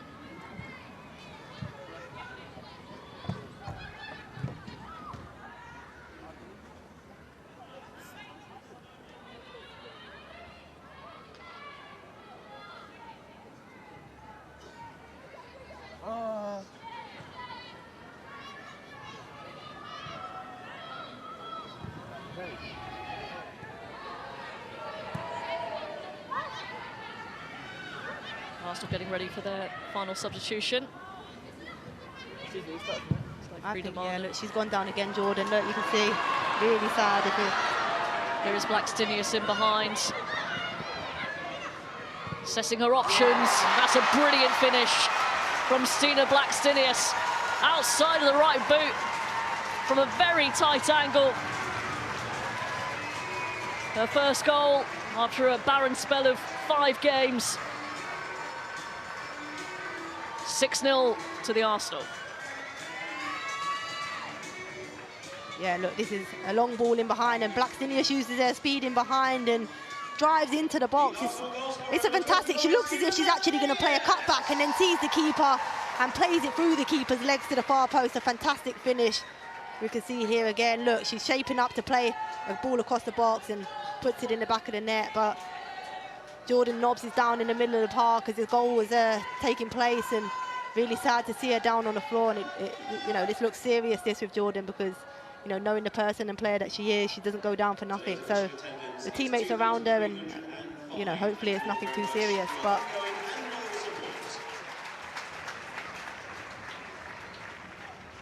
she's just had no luck over the last few years. Missed the World Cup. you can see the scars there on her legs from previous ACL injuries that she's had. Let's just hope that this is precautionary and that the news isn't what we fear.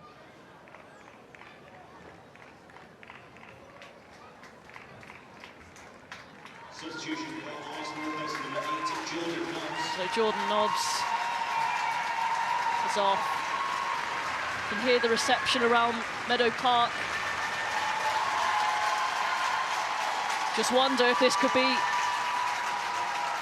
a farewell. They do play at the Emirates midweek, and then away at West Ham on the final day. Her future not certain at this club, the club that she loves, the club that she's been with for so long. Difficult to watch. A magnificent player who just can't catch a break at the moment. Yeah, really sad. Look, you see her teammates, Beth Mead and Jennifer Beattie, you know, taking her into the dressing room. Not nice pictures there for Jordan Nobbs and Arsenal.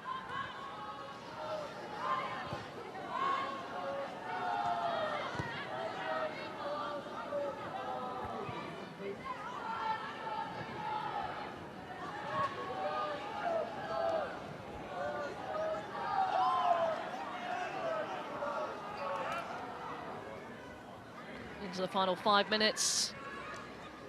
Feel it, even though it's an emphatic win, impressive one from Arsenal. Subdued atmosphere now. Arsenal keep on pushing. You've seen the reactions there from the fans and what Jordan means to them. She's been, you know, a fantastic player. Great effort Good there. save. Turn around the post from Rodgers. There was Wienreuter who was sliding in. Attempting to make it 7. Slide. We've seen some crazy goals over the weekend in the men's game, and this was one that was similar. Great save from Rogers getting down, low into the corner. But going back to Jordan, you see when she come off what she means to this Arsenal team and the fans, and look, they want the very best for her. And it was emotional seeing her go off and the way that she had to leave the field. But let's hope she's okay.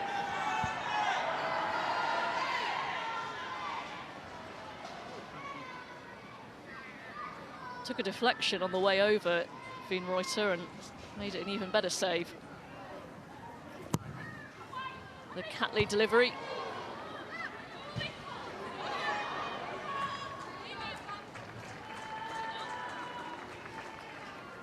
Approaching the 90th minute, time for Farrah Williams to name her Barclays Player of the Match. I seem to pick this player all the time, but look, Vivian Miedema, again, a standout performer for Arsenal. It would have been between her and Beth Mead equally, were fantastic, certainly in the first half, but Miedema with the 2 goals and, the third that went down as an own goal, so she's had a fantastic game and, look, set Arsenal on their way to this 6-0 lead and, penalty now, so it could be 7. It could well be. Nikita Paris was fouled, and could this be the moment for her? It's Blinkiller, who's had a good game, but definitely catches Nikita Paris, and she's been waiting for this moment. Please, come on, Nikita. 49 WSL goals. Please. Her last Women's Super League goal came 3 years ago in April 2019. We'll see the celebrations here if Nikita scores. You'll see. From just you. a relief. Yeah, for me as well. Look, she's a fantastic player. There has been in the WSL for a long period, and coming back to Arsenal probably hasn't worked out for her as much as she'd have liked. So not exactly a pressure moment in terms of the scoreline, but one that will mean an awful lot to Nikita Paris.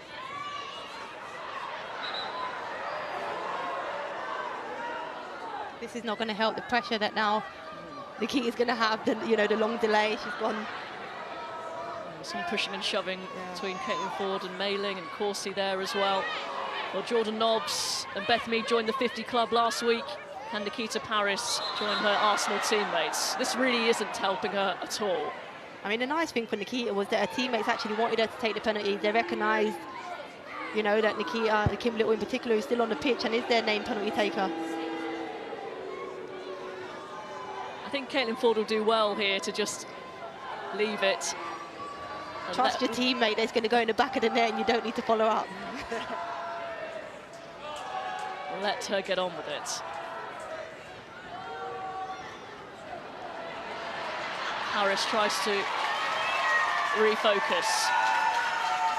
Crowd getting behind her.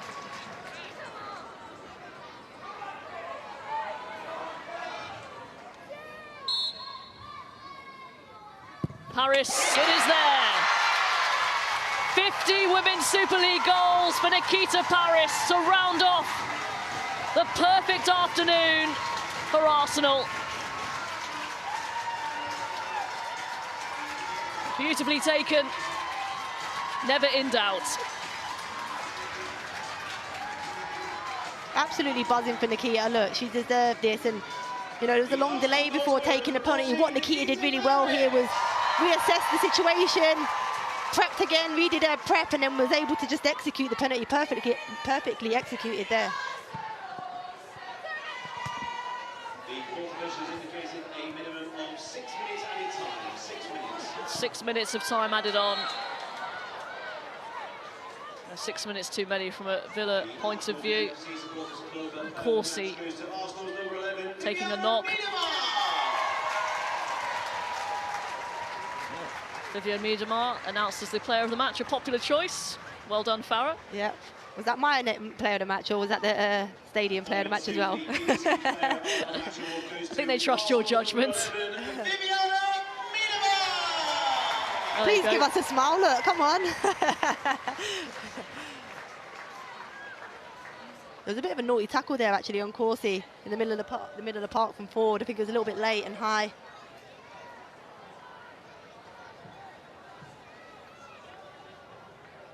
See here, Ford loses control of the ball and just slides a little bit late and high and catches Corset. A yellow card for Caitlin Ford. I'm not sure why she has to leave the pitch if the player's been booked. Maybe we make our own rules up. Another very good point. So you're being punished for being fouled, and now you're a player down when you've got a free kick. I need to look at the rule book. I'm not sure I know them all. It's a good header from Gilnick.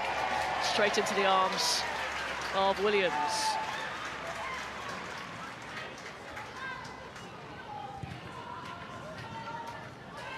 So Arsenal, for now at least, point behind Chelsea, but ahead on goal difference.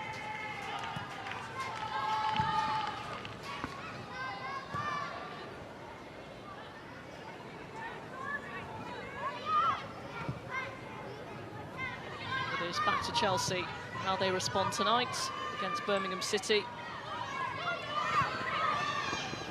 We thought that would have been a fairly easy one for Chelsea, but Birmingham, that result against Brighton last time out, shows that it might not be totally confirmed. Well, definitely not. And with the management team they have there, they're certainly not going to give up this fight easily. So they'll give, you know, all they have until the end of the season. But, you know, for me, I think it's a game too far for them.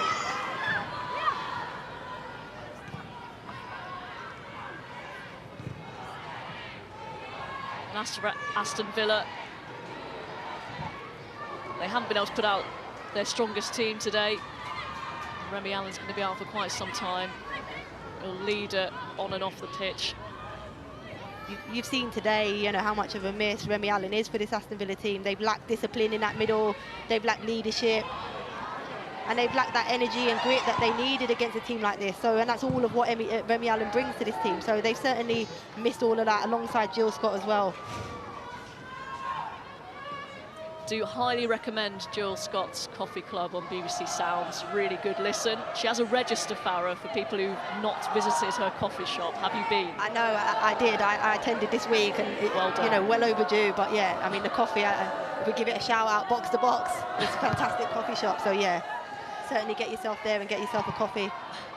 It's a really good podcast on BBC Sounds, interviewing the Lionesses. Some really good stories. Real whet your appetite ahead of the European Championships, which will be across the BBC this summer.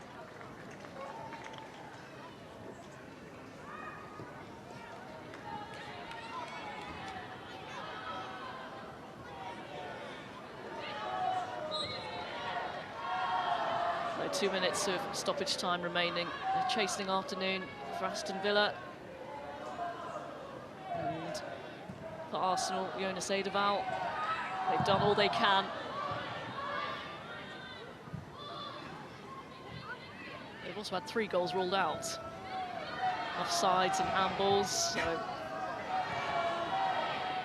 could have been a bigger scoreline. It could have, even counting those goals out, the saves that Rodgers has had to pull off today for Aston Villa. You know, she's been fantastic in the net, and I know it's 7-0 now, but she's certainly pulled off some saves and kept her team, you know, the scoreline lower than it is. Blackstenius, flag is up. And Pacheco was busting a gut to get back as well. This is a difficult thing when there's an offside and the referee leaves it or the lines person leaves it as long as they can, that, you know, potential injuries can happen from that. You can see it, it's onside. It's onside. Anita Asante's kept her onside, and, you know, for me, the wrong decision from the linesman. But players can get injured when they don't flag early.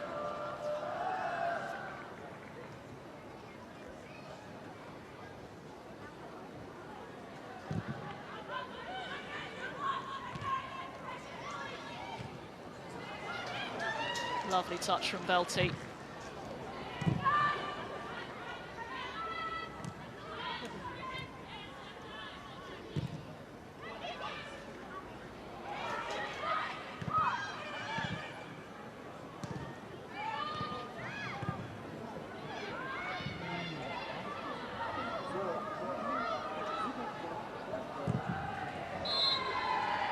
There it is, full time.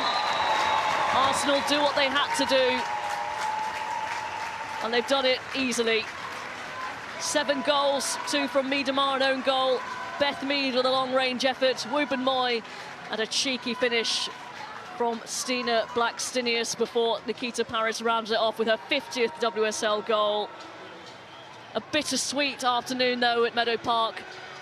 To the troubling scenes after Jordan Nobbs substituted on and off with an injury. We hope it's not as serious as feared. It is over to Chelsea now to continue this enthralling race for the WSL title. Full time at Meadow Park. Arsenal 7, Aston Villa 0. Farah Williams and Robin Cowan, thank you very much. I'm joined pitchside by Rachel Brown-Finnis and Kelly Smith. Of course, great scenes here at Arsenal. They had a job to do, and they've done it, Rachel, but it was a masterclass today. It was. Same again in the second half. Utter dominance, both possession-wise and those flowing moves through across that front three. Jonas Edevaar was able to make lots of changes to keep his players fresh for Wednesday and to keep their title hopes alive. And that is really what it was all about today, Kelly. There was no room for error. And I suppose against this Aston Villa side, we did say it pre-match that Arsenal were certainly the strongest side and Aston Villa probably weakened today, but they really showed them today what it is to be that top team. Yeah, they certainly did. They oozed class. They were really good in possession. I thought Beth Mead was outstanding alongside Viv. 5 different goal scorers. Jonas will be very happy that, you know, they're getting consistently different goal scorers in this Arsenal side. But yeah, the Arsenal defence didn't really have much to do. I think Lydia Williams was really quite quiet at the back, didn't have many saves because Arsenal just dominated possession from the front. Really good pressing from the front three. And yes, Aston Villa, you know, are a young side. You know, they have solidified their stay in this league, so they're building. It's a programme for them, it's progression, but Arsenal were outstanding today to get 7 goals. They really were outstanding today, 7 goals, but still that point behind Chelsea, who play later today at 6:45. They're away to Birmingham City. What's it like, Rachel, being in that position? I mean, Jonas Edevaar will be talking to his players. Certainly he knows what's to come. He'll have his eyes on that game as well, but they are the team playing catch-up now. What's the mentality? All Arsenal can do is play up against what's in front of them. Want to try and get out with as strong a squad, you know, as full a fit team as possible, and unfortunately that wasn't the case today. The only real dark moment today out of a stunning and glittering sparkling Arsenal performance was the injury of Jordan Nobbs. But other than that, it's about applying the game plan, executing the game plan, getting all 3 points, and really, you know, it was a polished performance. 7 goals without any sort of form of reply. 2 centre halves with only 1 centre forward up top for Aston Villa. It allowed the likes of Lotte Wubben-Moy to be able to step out of that back line. Got a goal as well for her. So goals from lots of different areas of the pitch make Jonas Edevaar very happy. Yeah. OK, well, let's take a look at those goals then. Vivianne Miedemar set them off in the first half with 2 of them and 5 in the second half, but it wasn't actually an Arsenal player. In fact, Vivianne Miedemar, this was great. This was hitting the back post, and it came off Rachel Corsie. She just happened to be in the wrong place at the wrong time for this own goal. Yeah, but what a thunderous strike from that angle, left-footed Viv Miedemar to absolutely smash it. And you're right, Rachel Corsie trying to do a bit central, but this one, an absolute peach from distance. Then the goals kept coming. They did, and you see Lotte Wubben-Moy here, just in the middle of the goal. It's a cross, comes across, and the defender, the Arsenal fan, scores an easy tap in.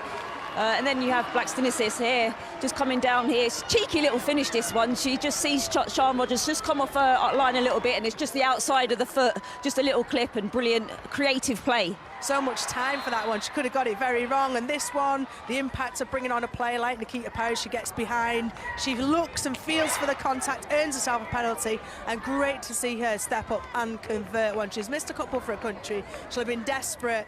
It's a 50th goal too, wasn't it? 50th goal today, brilliant. But with club and country at the forefront of her mind, she'll be desperate to get in Serena Wiegmann's squad. Indeed, we saw that one quickly, by the way, and there was a real delay for that one. Glad she put it in the back of the net in the end. And the other person who'll be happy today will be the Arsenal boss, Jonas Edevaar. Here he is speaking to Jeanette Quachu. Thank you very much, Reshmin. Jonas, a 7-0 scoreline, 5 different scorers. How are you rating today's performance? I think it's a good performance from us. I think we should have scored more in the first half than we did, but was important for us that we kept on attacking the whole game and didn't sit back or didn't become lazy or unfocused. So no, I'm happy. And a word on Jordan Nobbs as well, the injury that we've seen today. Of course, you'll go and assess that, but how much of a devastating blow would that be for her? Let's wait and see until we assess the injury, and of course we hope that it's nothing serious. But let's wait until we have assessed it. And just very quickly, you go to the Emirates in midweek, an exciting one for you, of course, but for the squad moving forward now, how important is it to keep on staying focused ahead of this title race? Yeah, like I said before, I think it's taking it game by game and being very, very task-oriented, and that we need to continue to do. So now we're really looking forward to playing at the Emirates, looking forward for North London Derby, and that's where we need to put all of our focus to. Well, congratulations again today. Well done. Thank you. Yeah, great to hear from Jonas Eidevall there. Happy man, as you can imagine. 2 games left for both Arsenal and Chelsea. Jonas Eidevall will be taking his side to the Emirates, in fact, and we'll be there. I think you and I, alongside Anita Asante, actually, for the North London Derby as well. Chelsea, of course, play Birmingham today. And then, of course, we go to the final game of the season where everything will be decided on Sunday. Now, Chelsea will be hosting Manchester United, who, of course, will be a tough proposition because they're chasing that 3rd spot, that European spot as well. And Arsenal are away at West Ham. How do we see these next 2 match days going, Rachel? Well, first of all, today, Chelsea have to do the business. It was Arsenal who slipped up against Birmingham earlier in the season, so they have got it in their locker to a degree, but, you know, they're fighting right at the very, very bottom, Birmingham. Any kind of result tonight, I mean, would be monumental potentially for Birmingham. Birmingham are fighting for their lives, aren't Yeah. they? It's still mathematically possible that they can stay up. So if they can pull off a performance of their life tonight against Chelsea, I'm hoping as an Arsenal fan. I'm going to be watching. Yeah, no, it is possible. Birmingham beat Aston in the beginning of the middle of the season. Sorry, so anything is possible in this game. We've seen it this season. And then it does all boil down to that final game, and we feel that it probably will, don't we? Well, if you look at the start of the season, an upset on the first day of the season when Arsenal went out, Jonas Eidevall, maiden game, beat Chelsea 3-2, and you thought, wow, game on for the season. And it's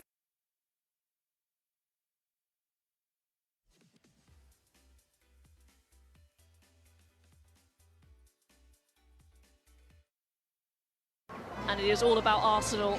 They need to keep on winning. Miedemar, a second one, off the bar and in. Oh, and it's a stunner, turned in by Lotto Rubenmoy. That's a brilliant finish. 50 Women's Super League goals for Nikita Paris to round off the perfect afternoon.